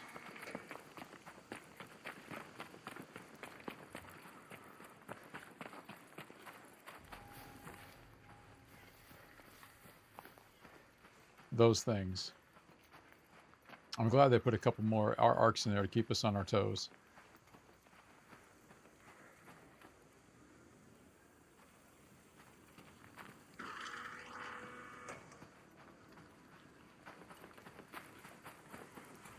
Yikes.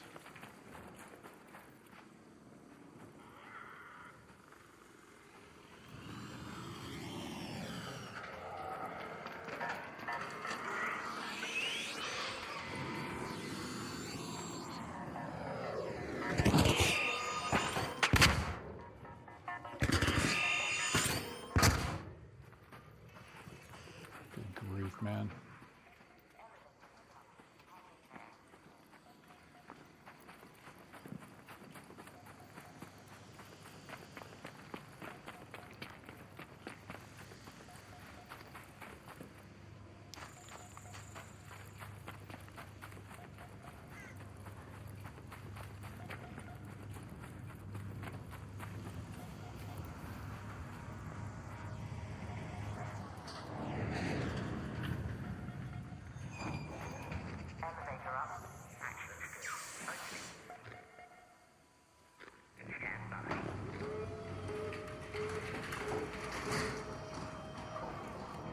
Hey, what's going on?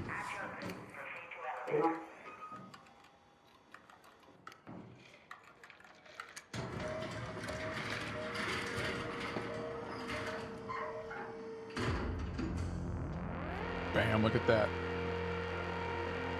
We got a quest done.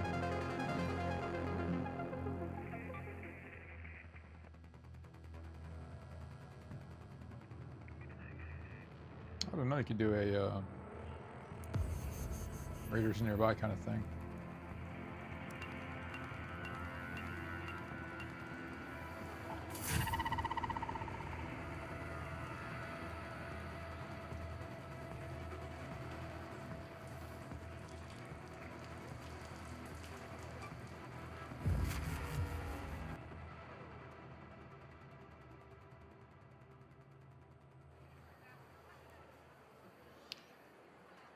Okay, let's see here.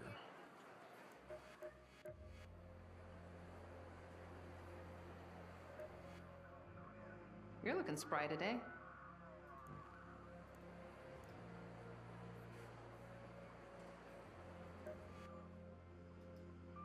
Everything about Project Heartwood seems so hopeful. And then, canceled. Just yes? Our crews picked up the salt battery you stowed away and are trying to connect it to the grid. Thanks a lot.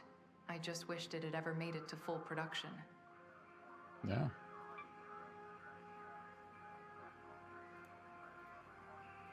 So now I'm trying to figure out how to navigate quests with the. That's the only thing I didn't really spend a lot of. Step inside and let the magic hands of medicine do the. All right, LT gets me through.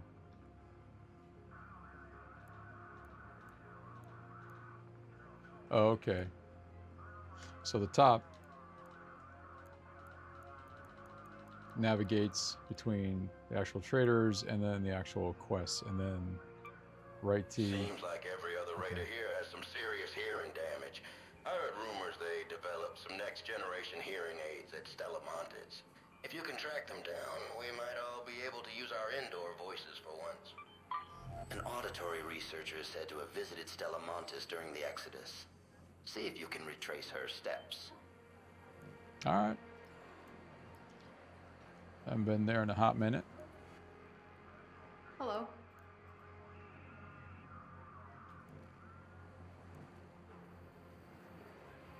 Let's see. Yeah, back to inventory.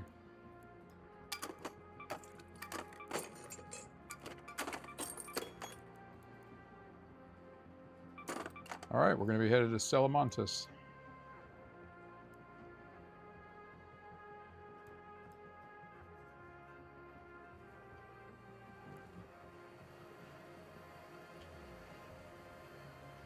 We'll do one more, and then I'll we'll see how it goes. I kind of want to go back to the storage area or whatever.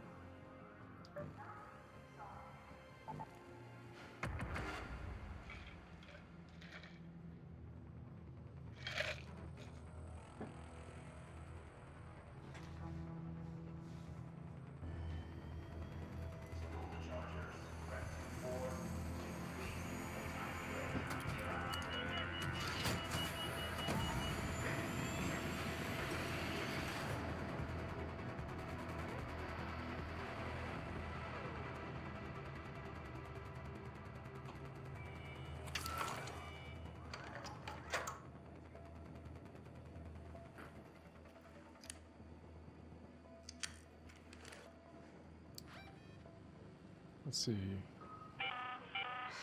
you hear me? I'm connected directly to the feed. You can't answer me anyway. The auditory researcher was invited to the Stella Montis Business Lounge. See if you can find any logs in the reception computers. So that is going to be. Let's go to the loading bay.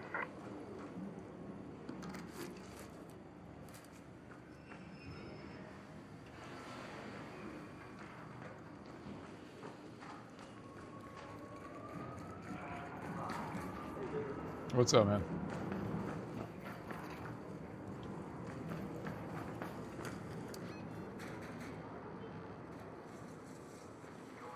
I'm glad I Dude, Go to that location. I knew something didn't feel right. All right, let's go. Let's go.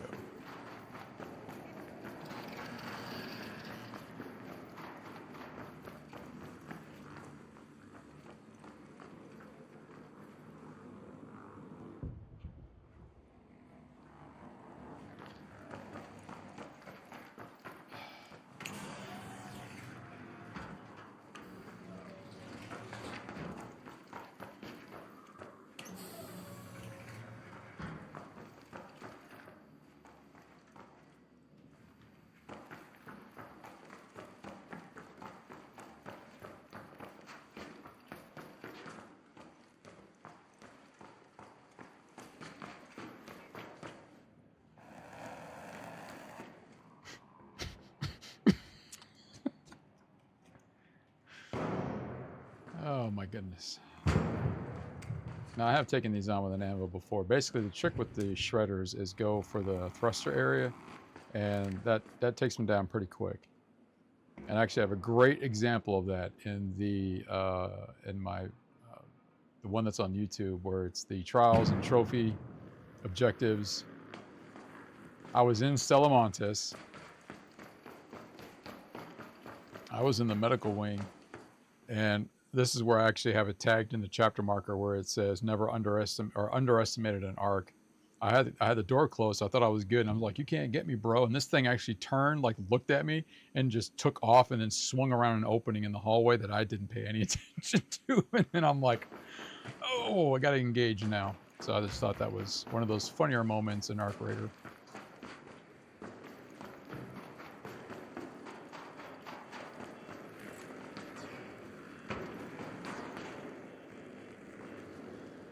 Good grief, man.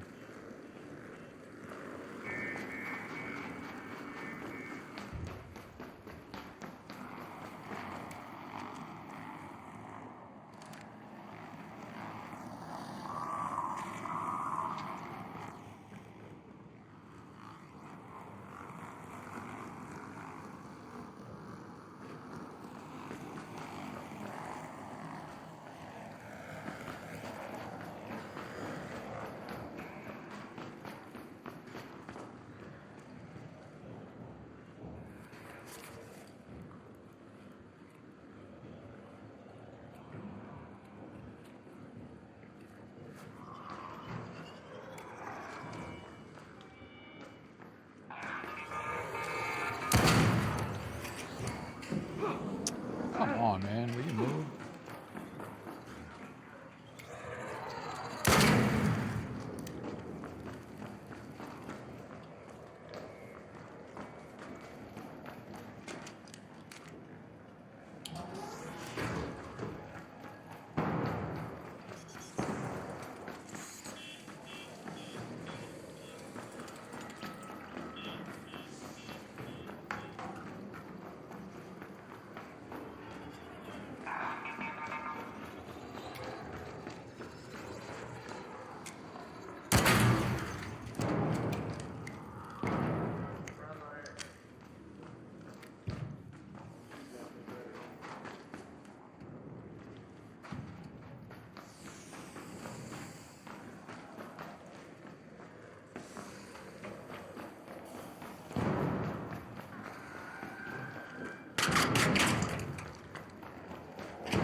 This is getting a little annoying now for some odd reason. Not only can I not get to where I need to go,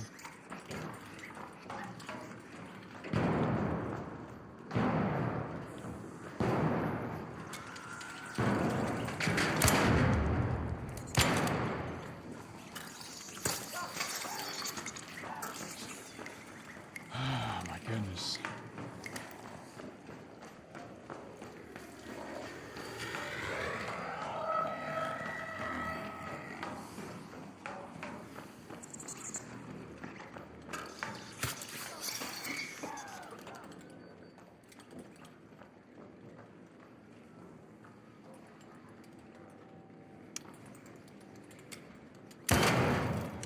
amazing how fast some of the simplest tasks can go just absolutely end over end on you.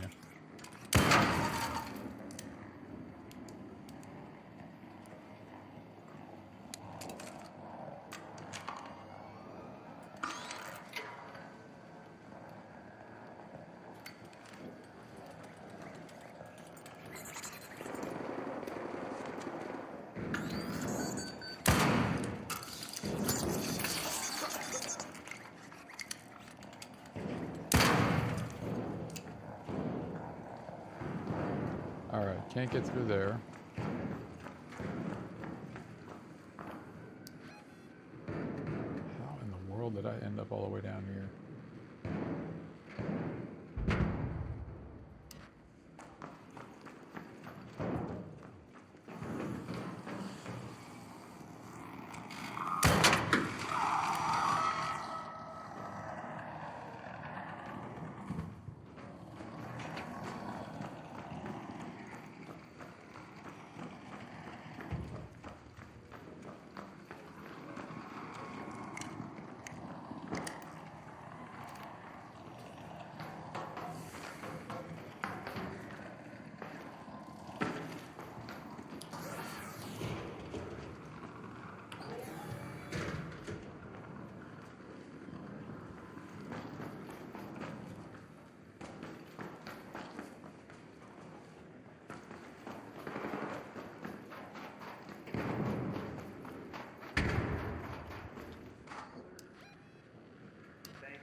All right.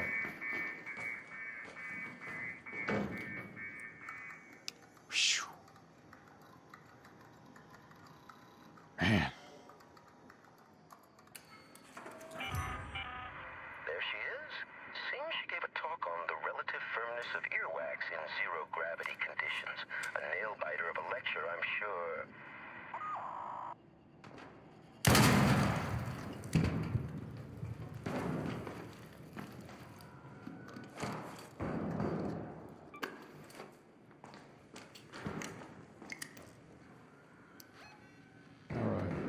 Let's see.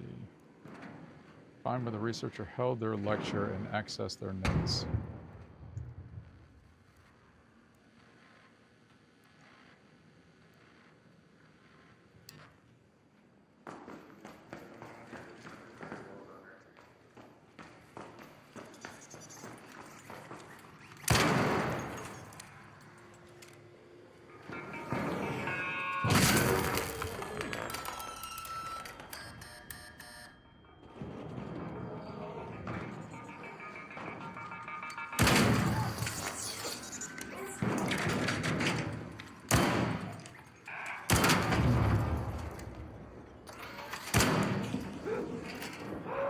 I'm not going to make it out of here.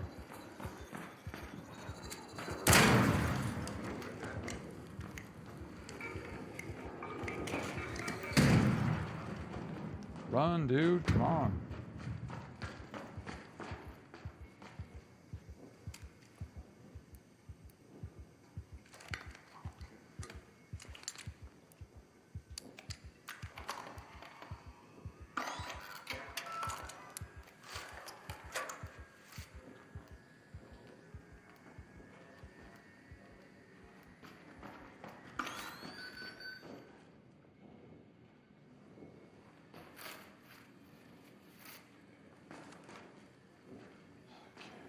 Let's try this again. There we go. I knew it was going to be like an auditorium, or else we would give a lecture. Let's see. From her lecture notes, seems like she invited the attendees to view a prototype of this Project Echo Stride in the Medical Research Wing.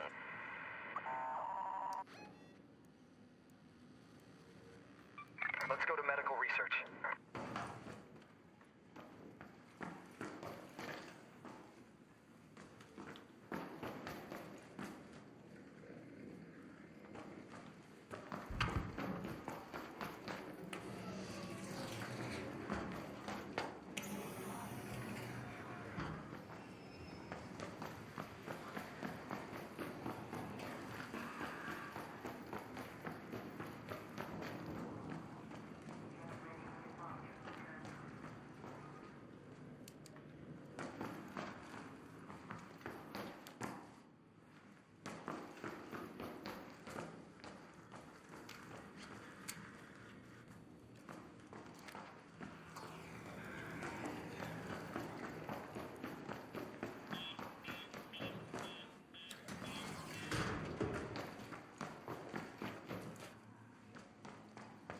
Actually, no, I need to go down to the loading bay area to cut across. An arc orbiter is en route. The safe window is closing. And I'm 10 all minutes to get out of there. mixed up on I this repeat, one. 10 minutes.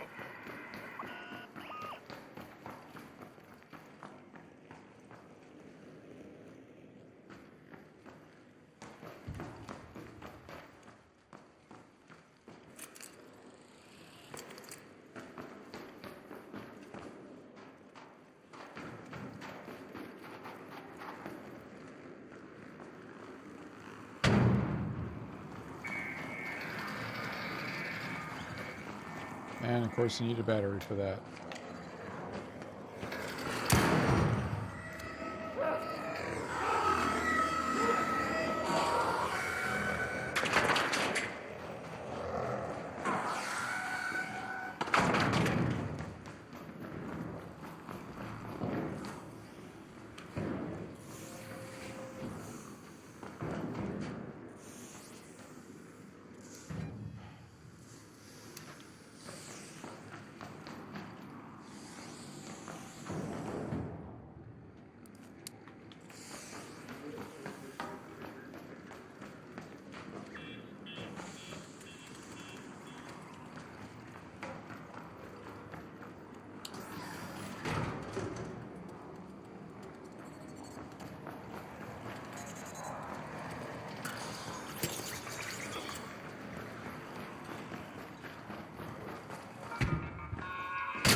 Unbelievable.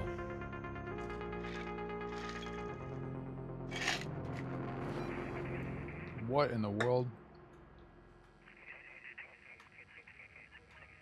I go across 1,000 times. Like, where?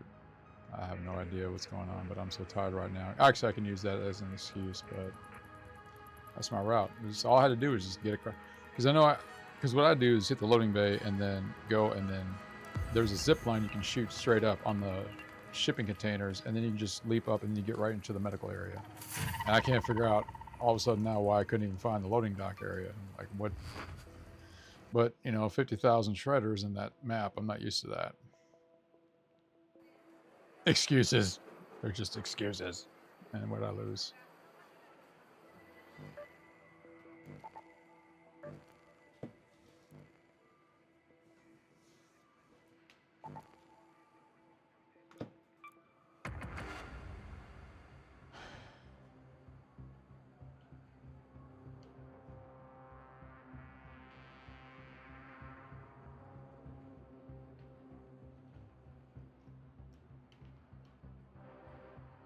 Oh, now I found out again, another one of these I found out by accident. When they do Twitch drops, when I've got my stuff set up, it actually counts for me too. I didn't realize that it could be any channel that's streaming whatever game is offering a Twitch drop. I thought it had to be something special, or you had to, insert whatever here. But so technically, my channel when I'm streaming counts, and I was able to hook myself up with something from Warcraft when I was doing that last night. All right, let's see what. Oh, thank you. Wow.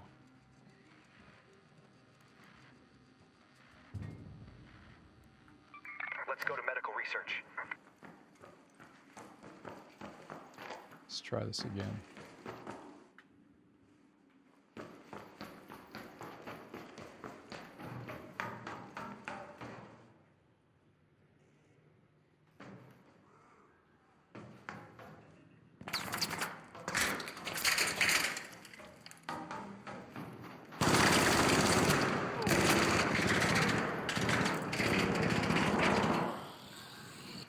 And that's what I was looking for, was that first zip line.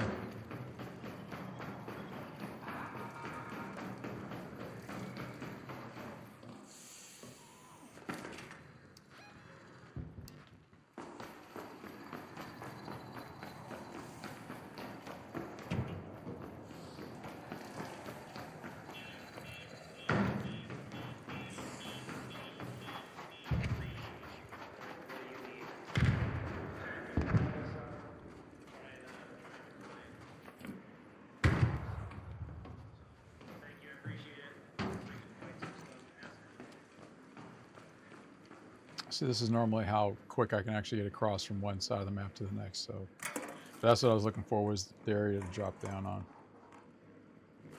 Oh, who's the noob?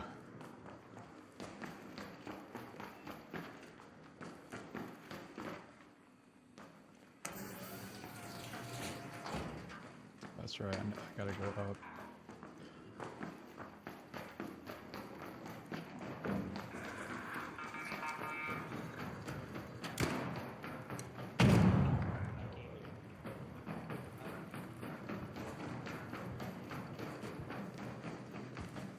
There it is.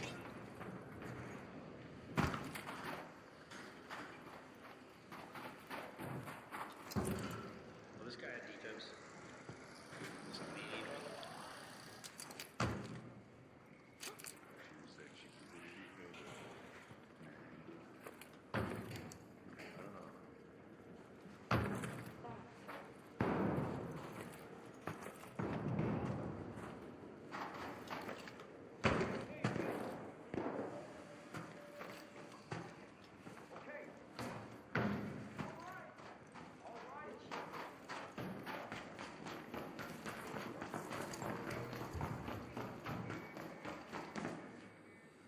Okay. We're here. All right. Bravo.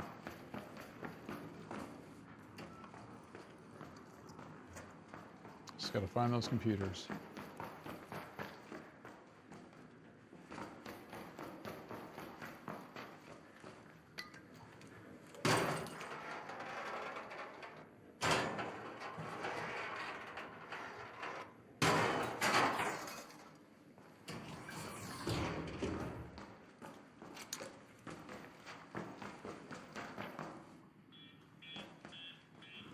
Nope.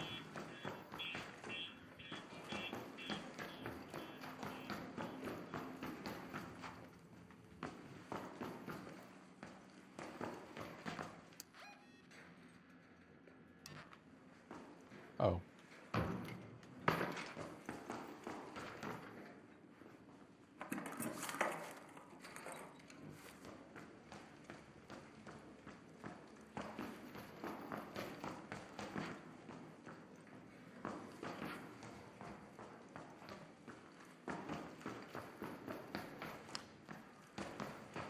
Finish one side before you go to the next. Adrenaline shot, don't want it.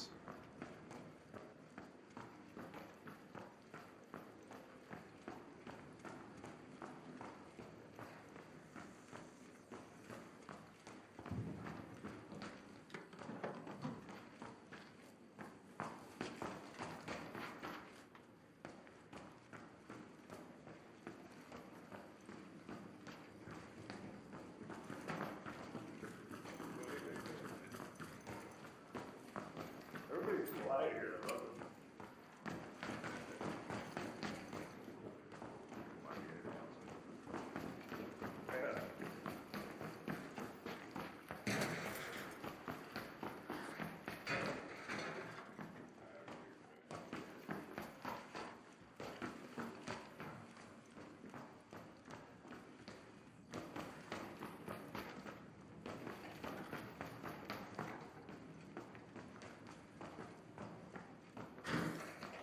Is that bathroom still down there, dude? No, it's dead.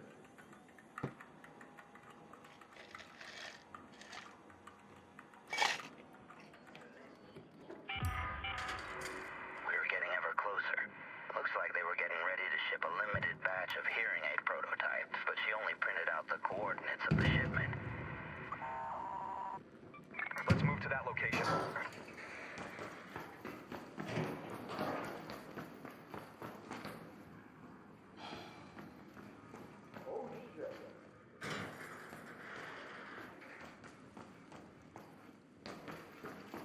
I knew I saw that battery. I was like,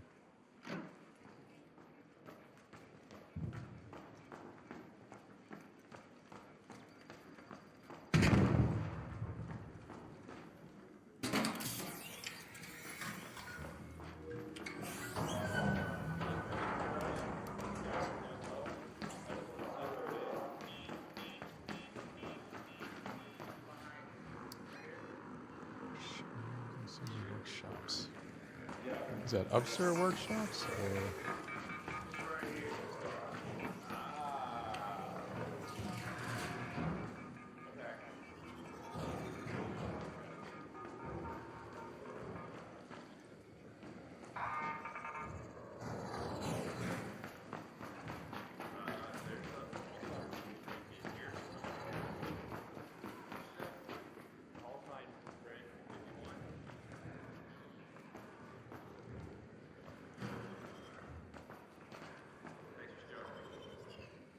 This looked like the room, I just couldn't tell.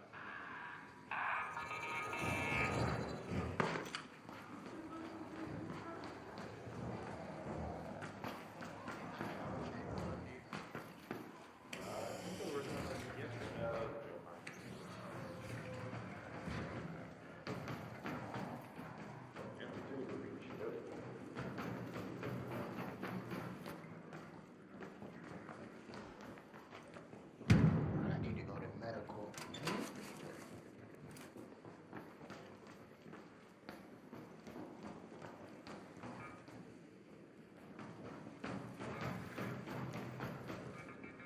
I just came from there. All right, I need to get down and.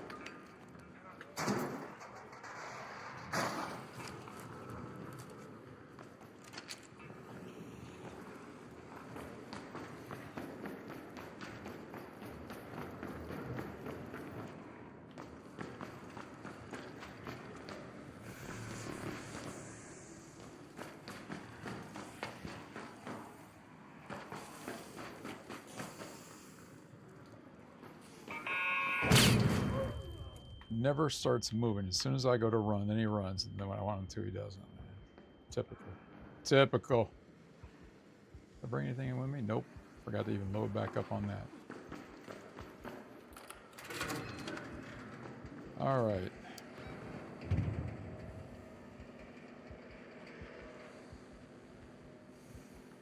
Let's move to that location.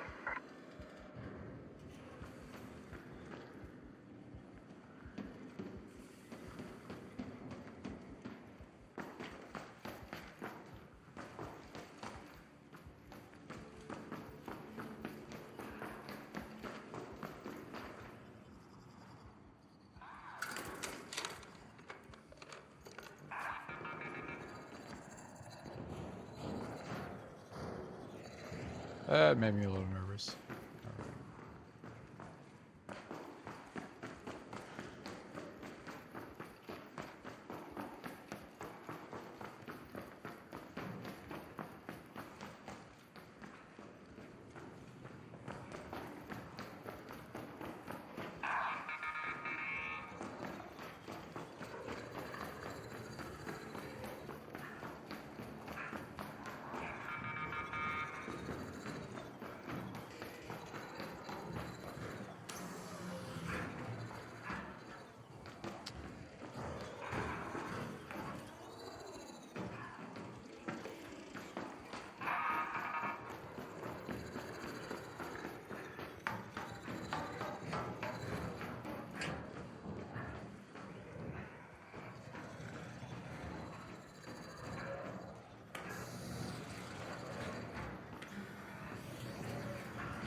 It'd be funny if this was the room I needed to be in too.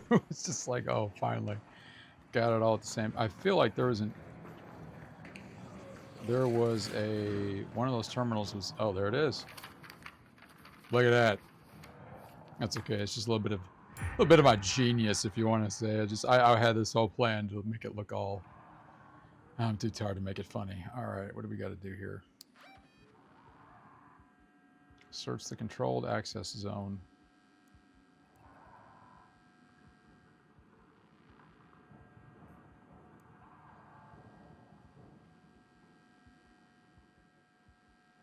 Search the controlled access zone. which I think was... Let's go to the lobby.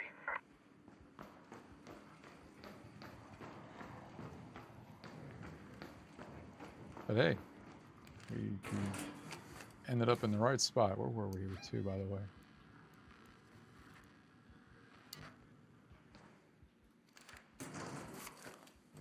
How much time we got left? 13 minutes. Nope, nothing. Okay, let's...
So typically when I'm looking for a fuel cell, there we go. Yeah, it's usually tucked in a corner somewhere.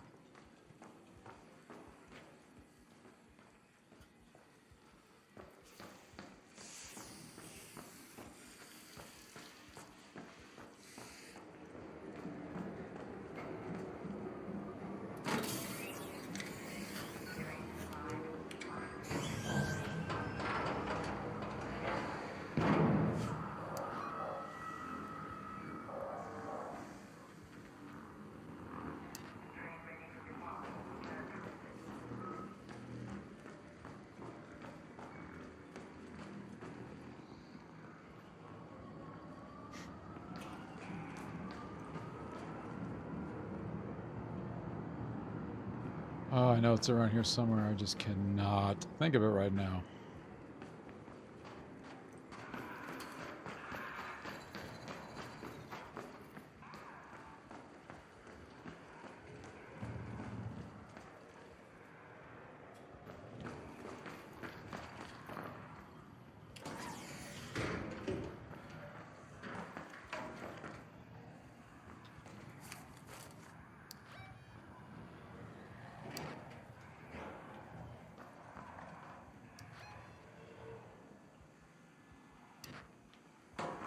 We still got 10 minutes.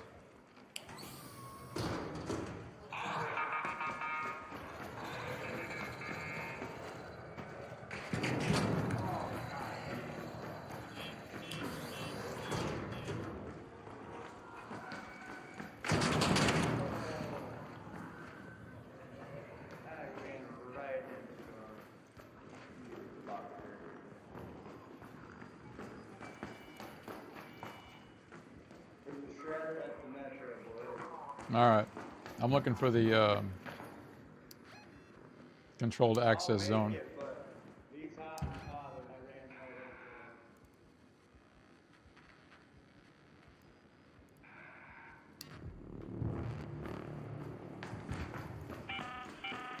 An arc orbiter is en route. The safe window is closing. You have 10 minutes to return to Speranza. I repeat, 10 minutes.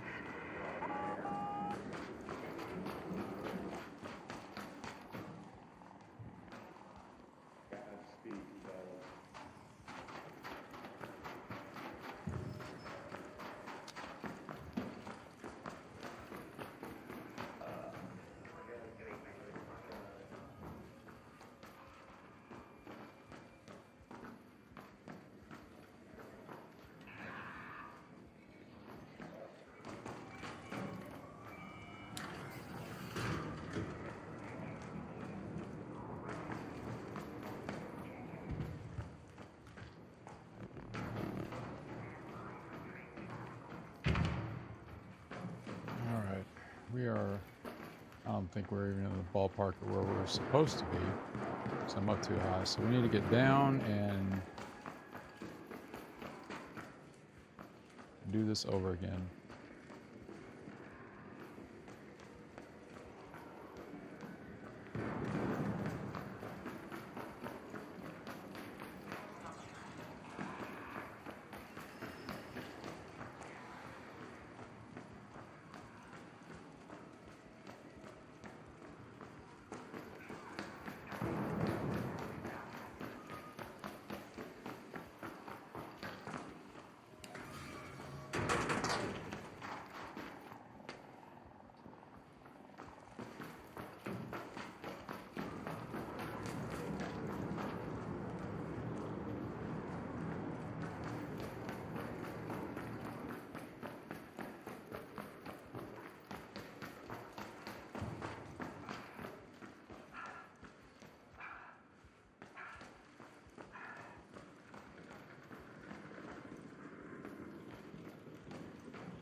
Is this the exact same spot I just came out of?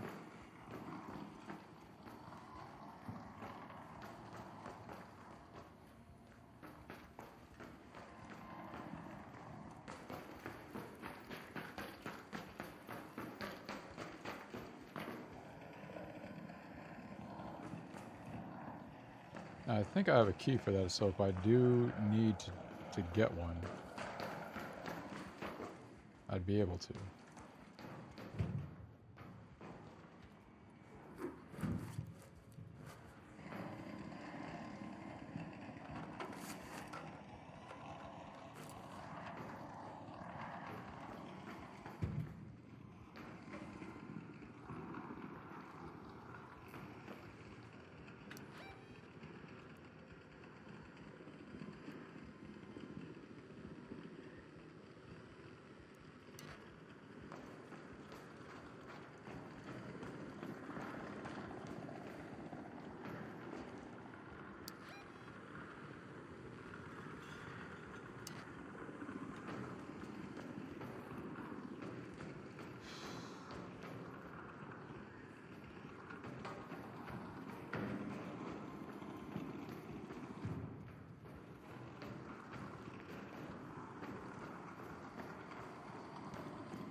Let's go to that location.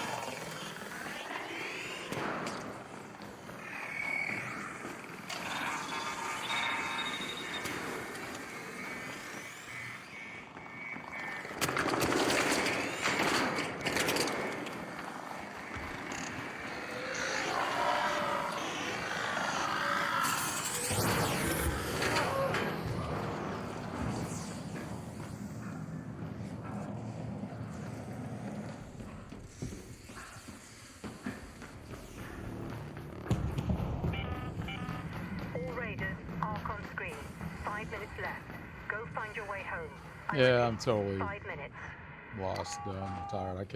I can't even think about where I'm supposed to be. Except,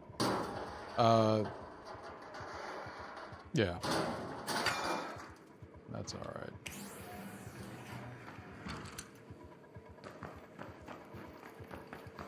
Let's see if we can even get out of here.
Yeah, coming in, brother. Thank you so much. I appreciate you holding. Yeah, I'm waiting for the other guy's zombie. Yeah, it's fine, man. Oh, shit. About to close, 6 seconds. Oh, we're gone. Sorry, man. But you can still get it.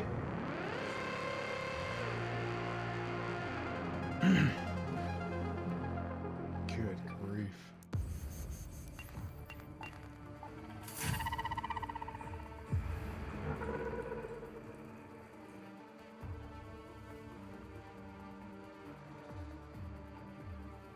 Did we get it?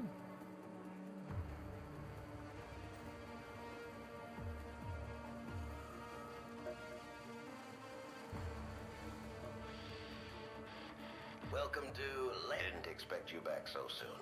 And yet you've got winter written Oh, all Lowe's. over you.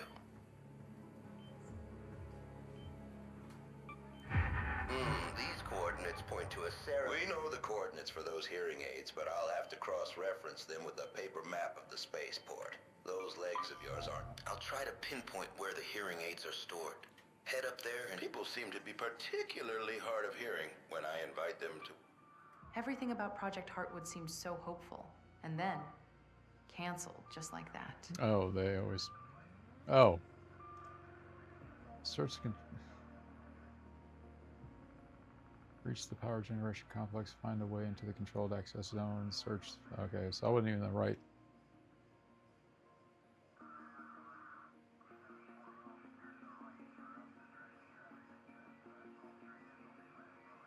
Oh, that's right. That was a whole other quest. That just shows you how tired I was. I finished the one, and then that threw me off from the other way. Whatever. But the deficits and vulnerabilities of being tired and doing this, all nice and peppy and interactive, like the first map, right? Going through the village, and it's like, man, this dude's pretty Johnny on the spot. And then we're 2.5 hours in later, and it's like, what is this noob doing, man? Oh, that's right, that map. And the photo, so I know where I need to go there. All right, well, that being said, I'm definitely going to call it, because I am, and I'm going to chapter market this thing out, get it over to YouTube. Hopefully it kind of makes up a little bit for earlier today doing the expedition. Back to my mouse here. So, no, I'm just kind of excited, because I know this was the big deal, like the first two, and everybody's really pushing hard to get it done. And now to be kind of just be a little bit more comfortable with the game. And again, seeing how I was able to talk through the village area on Bluegate, right? So it's, how to systematically think about a good chunk of area that's got a decent amount of resources, right? And then being able to jump in on this for the next one, which we still got, almost, pretty much the 2 months, which will give me more time to focus on this bad boy right here. So. My goodness, man. But no, overall, it was a good night. We got a couple quests done. Just kind of played catch up a little bit. The controller works really well, so we had an opportunity to see, okay, how does play style using controller affect anything? So, if any of you are out there and you've been doing the keyboard and mouse thing, and you have a controller for PC, and you were thinking about, knocking it out, hey, give it a run, right? Everything is pretty organic on here as far as the button controls, so you don't have to sit there and guess everything at all, and it automatically kind of tells you what you want to do. Same thing as in game, whether it's going through weapons or the healing or the inventory and all that stuff. So, oh, my goodness. Was there anything else? Anything else? Anything else?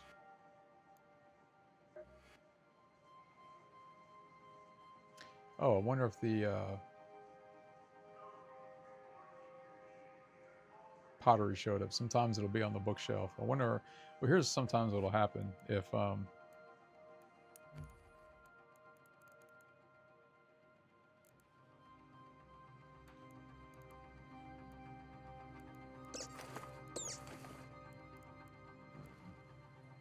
it's interesting what shows up and what doesn't. Of course, I gotta lean in because I can't see. But so there's the light bulb right up there, and usually the pottery will be on one of the blank spots. Let's see. Like the music box will show, the snow globe will show. If you get one of the books or one of the music albums, that'll show up on there as well. Actually, sometimes.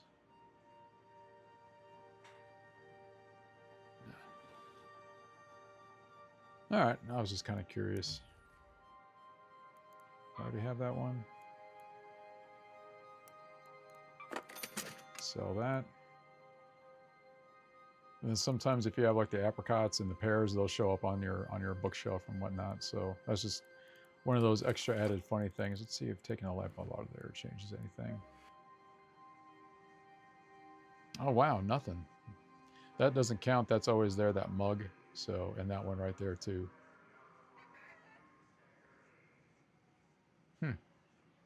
Oh, there it is, right there. Behind my head. So it is on the bookshelf.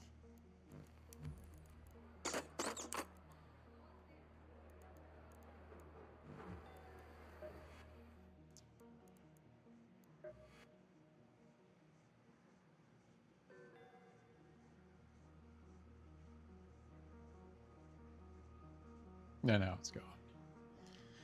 Anyway, all right. Well, it was a pretty good night. Kind of made up again for earlier today. So I hope everybody got something out of this. And again, when you're looking at whether you're focusing your time and attention to the trials, then kind of focus specifically on that. Like, it's easy to get a little distracted, right? Like, let's say you go into a map that's got the extra arc probes.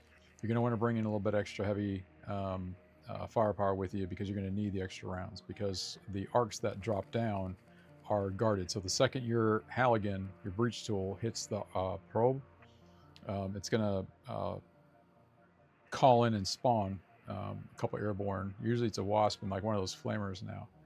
The bird's nest one's pretty easy. Just start on, show what I did here. So, and mine just happened to be Buried City. It seems like that's the one that, because it's got all the rooftop stuff. So what I did, same kind of concept. I started in one corner and then worked my way around. So I basically worked the rooftops here, got across here, worked my way down, worked across, and then I started back down this way and worked my way over, because a lot of times you'll get, if you get a bombardier, so you get the drones, the two drones that are looking for you, typically you can find a little bit of cover concealment, especially underneath this section of the highway.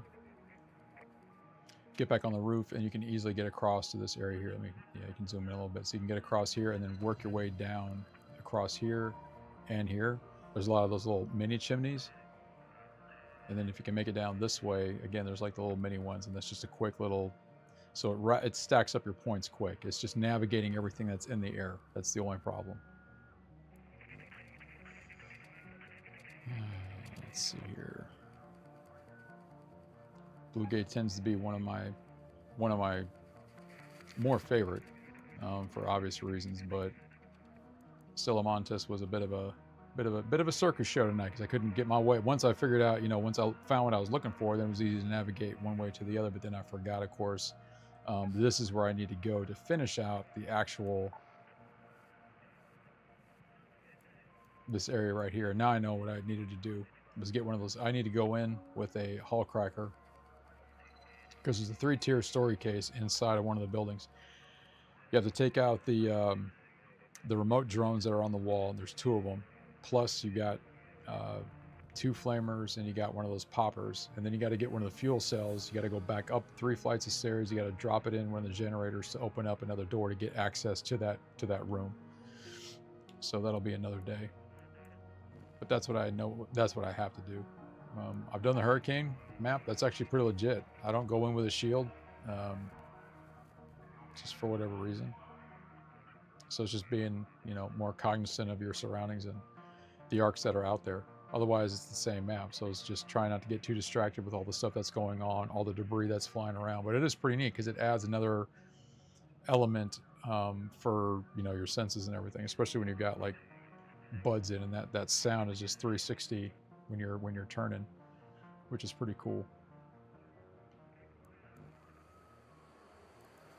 It's back of my little hut. That's pretty neat how they do that too. But anyway, oh, that's right. I forgot. I got. That's right. Keep that. And we'll leave that.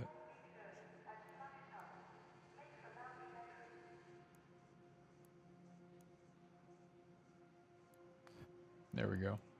Switch it up a little bit. And last but not least, of course, once again, the skill tree, the real skill tree, so I don't even have a way to make it that funny anymore. But it's just not something that I paid really close attention to. Really, when I was looking at this, it was to, I just want to be able to breach a little bit faster, don't we all? And then, of course, while walking, your stamina regenerates as if you were standing still. Just help you along a little bit more. And then we have moving around costs less stamina, increase your max stamina. And the big thing really is being able to show things looting faster, which I don't even remember which one that was. Your shield breaks your first dodge roll. Make less noise when looting. Well, there we go. When searching a container, loot is revealed faster, right? So you got some of the channels out there where everyone's kind of fed this one a little bit more, all the way up to here. And so when they're going through, everything just pops right up. And again, that's personal preference, right? Because, you know, we went through the entire village area and not really in a time frame. You know, we just kind of went through everything, and it's fine, and it is what it is. The only time that really would come in handy is if you're doing probes and you have to navigate the probes, opening those, and dealing with arcs that are in the air. But either way, you got to still deal with them and then come back to the probes. So, and then I'm not sure what I'm going to do for. I don't think I'm really going to mess with this thing. I might take it up to here, but I don't see how being able to breach into those security lockers really gives you any added benefit other than it's just another one of those, hey, it's an area that you can loot and you never know what's going to pop up. So it's just a case of you never know. Like you saw tonight, how many purples did we find just because we checked something, right? And then poof, we got a purple. A few actually. Let's see here. And a blueprint. Saw that unburden roll, fly swatter. Nice. Who knows? Maybe I'll explore this until the next reset, since I haven't really done anything with it. But you know, maxed out, working on all the project stuff, working on the trial stuff, just on stamina. And what's this one? Make it less noise when breaching. Oh yeah, this one, which I haven't even really activated yet. Wearing a shield doesn't slow you down as much. That's never really been. See, this is where I could see the PvP side of it. Like this would be your conditioning for when you want a PvP, and then of course mobility, because mobility does equal survivability, right? But one of the things I always emphasize in my training classes was just because you're moving doesn't mean you're going anywhere, right? So you already know. Let's take the John Woo roll that everybody likes to do in the game when they're trying to navigate PvP in Stella Montis, right? You're in a very extreme CQB environment because everything is very condensed down. You have a lot of linear assaults going on. So everyone's trying to go from A to B rolling around. Well, technically you're not giving yourself that much space, but so you're doing a lot of moving, but where are you actually going other than to just reposition yourself to re-engage target? So it's just something to think about, because if you think about already what 9 times out of 10 everybody's going to do, you already know, well, if I can lead my target, and then it's actually easier to hit. Well, because when everybody's rolling, instead of it being just a vertical mass, it's now just a blob of mass, right? It's just something to take in consideration. When everybody's got their machine guns and legendary guns and they're just hosing everybody down. So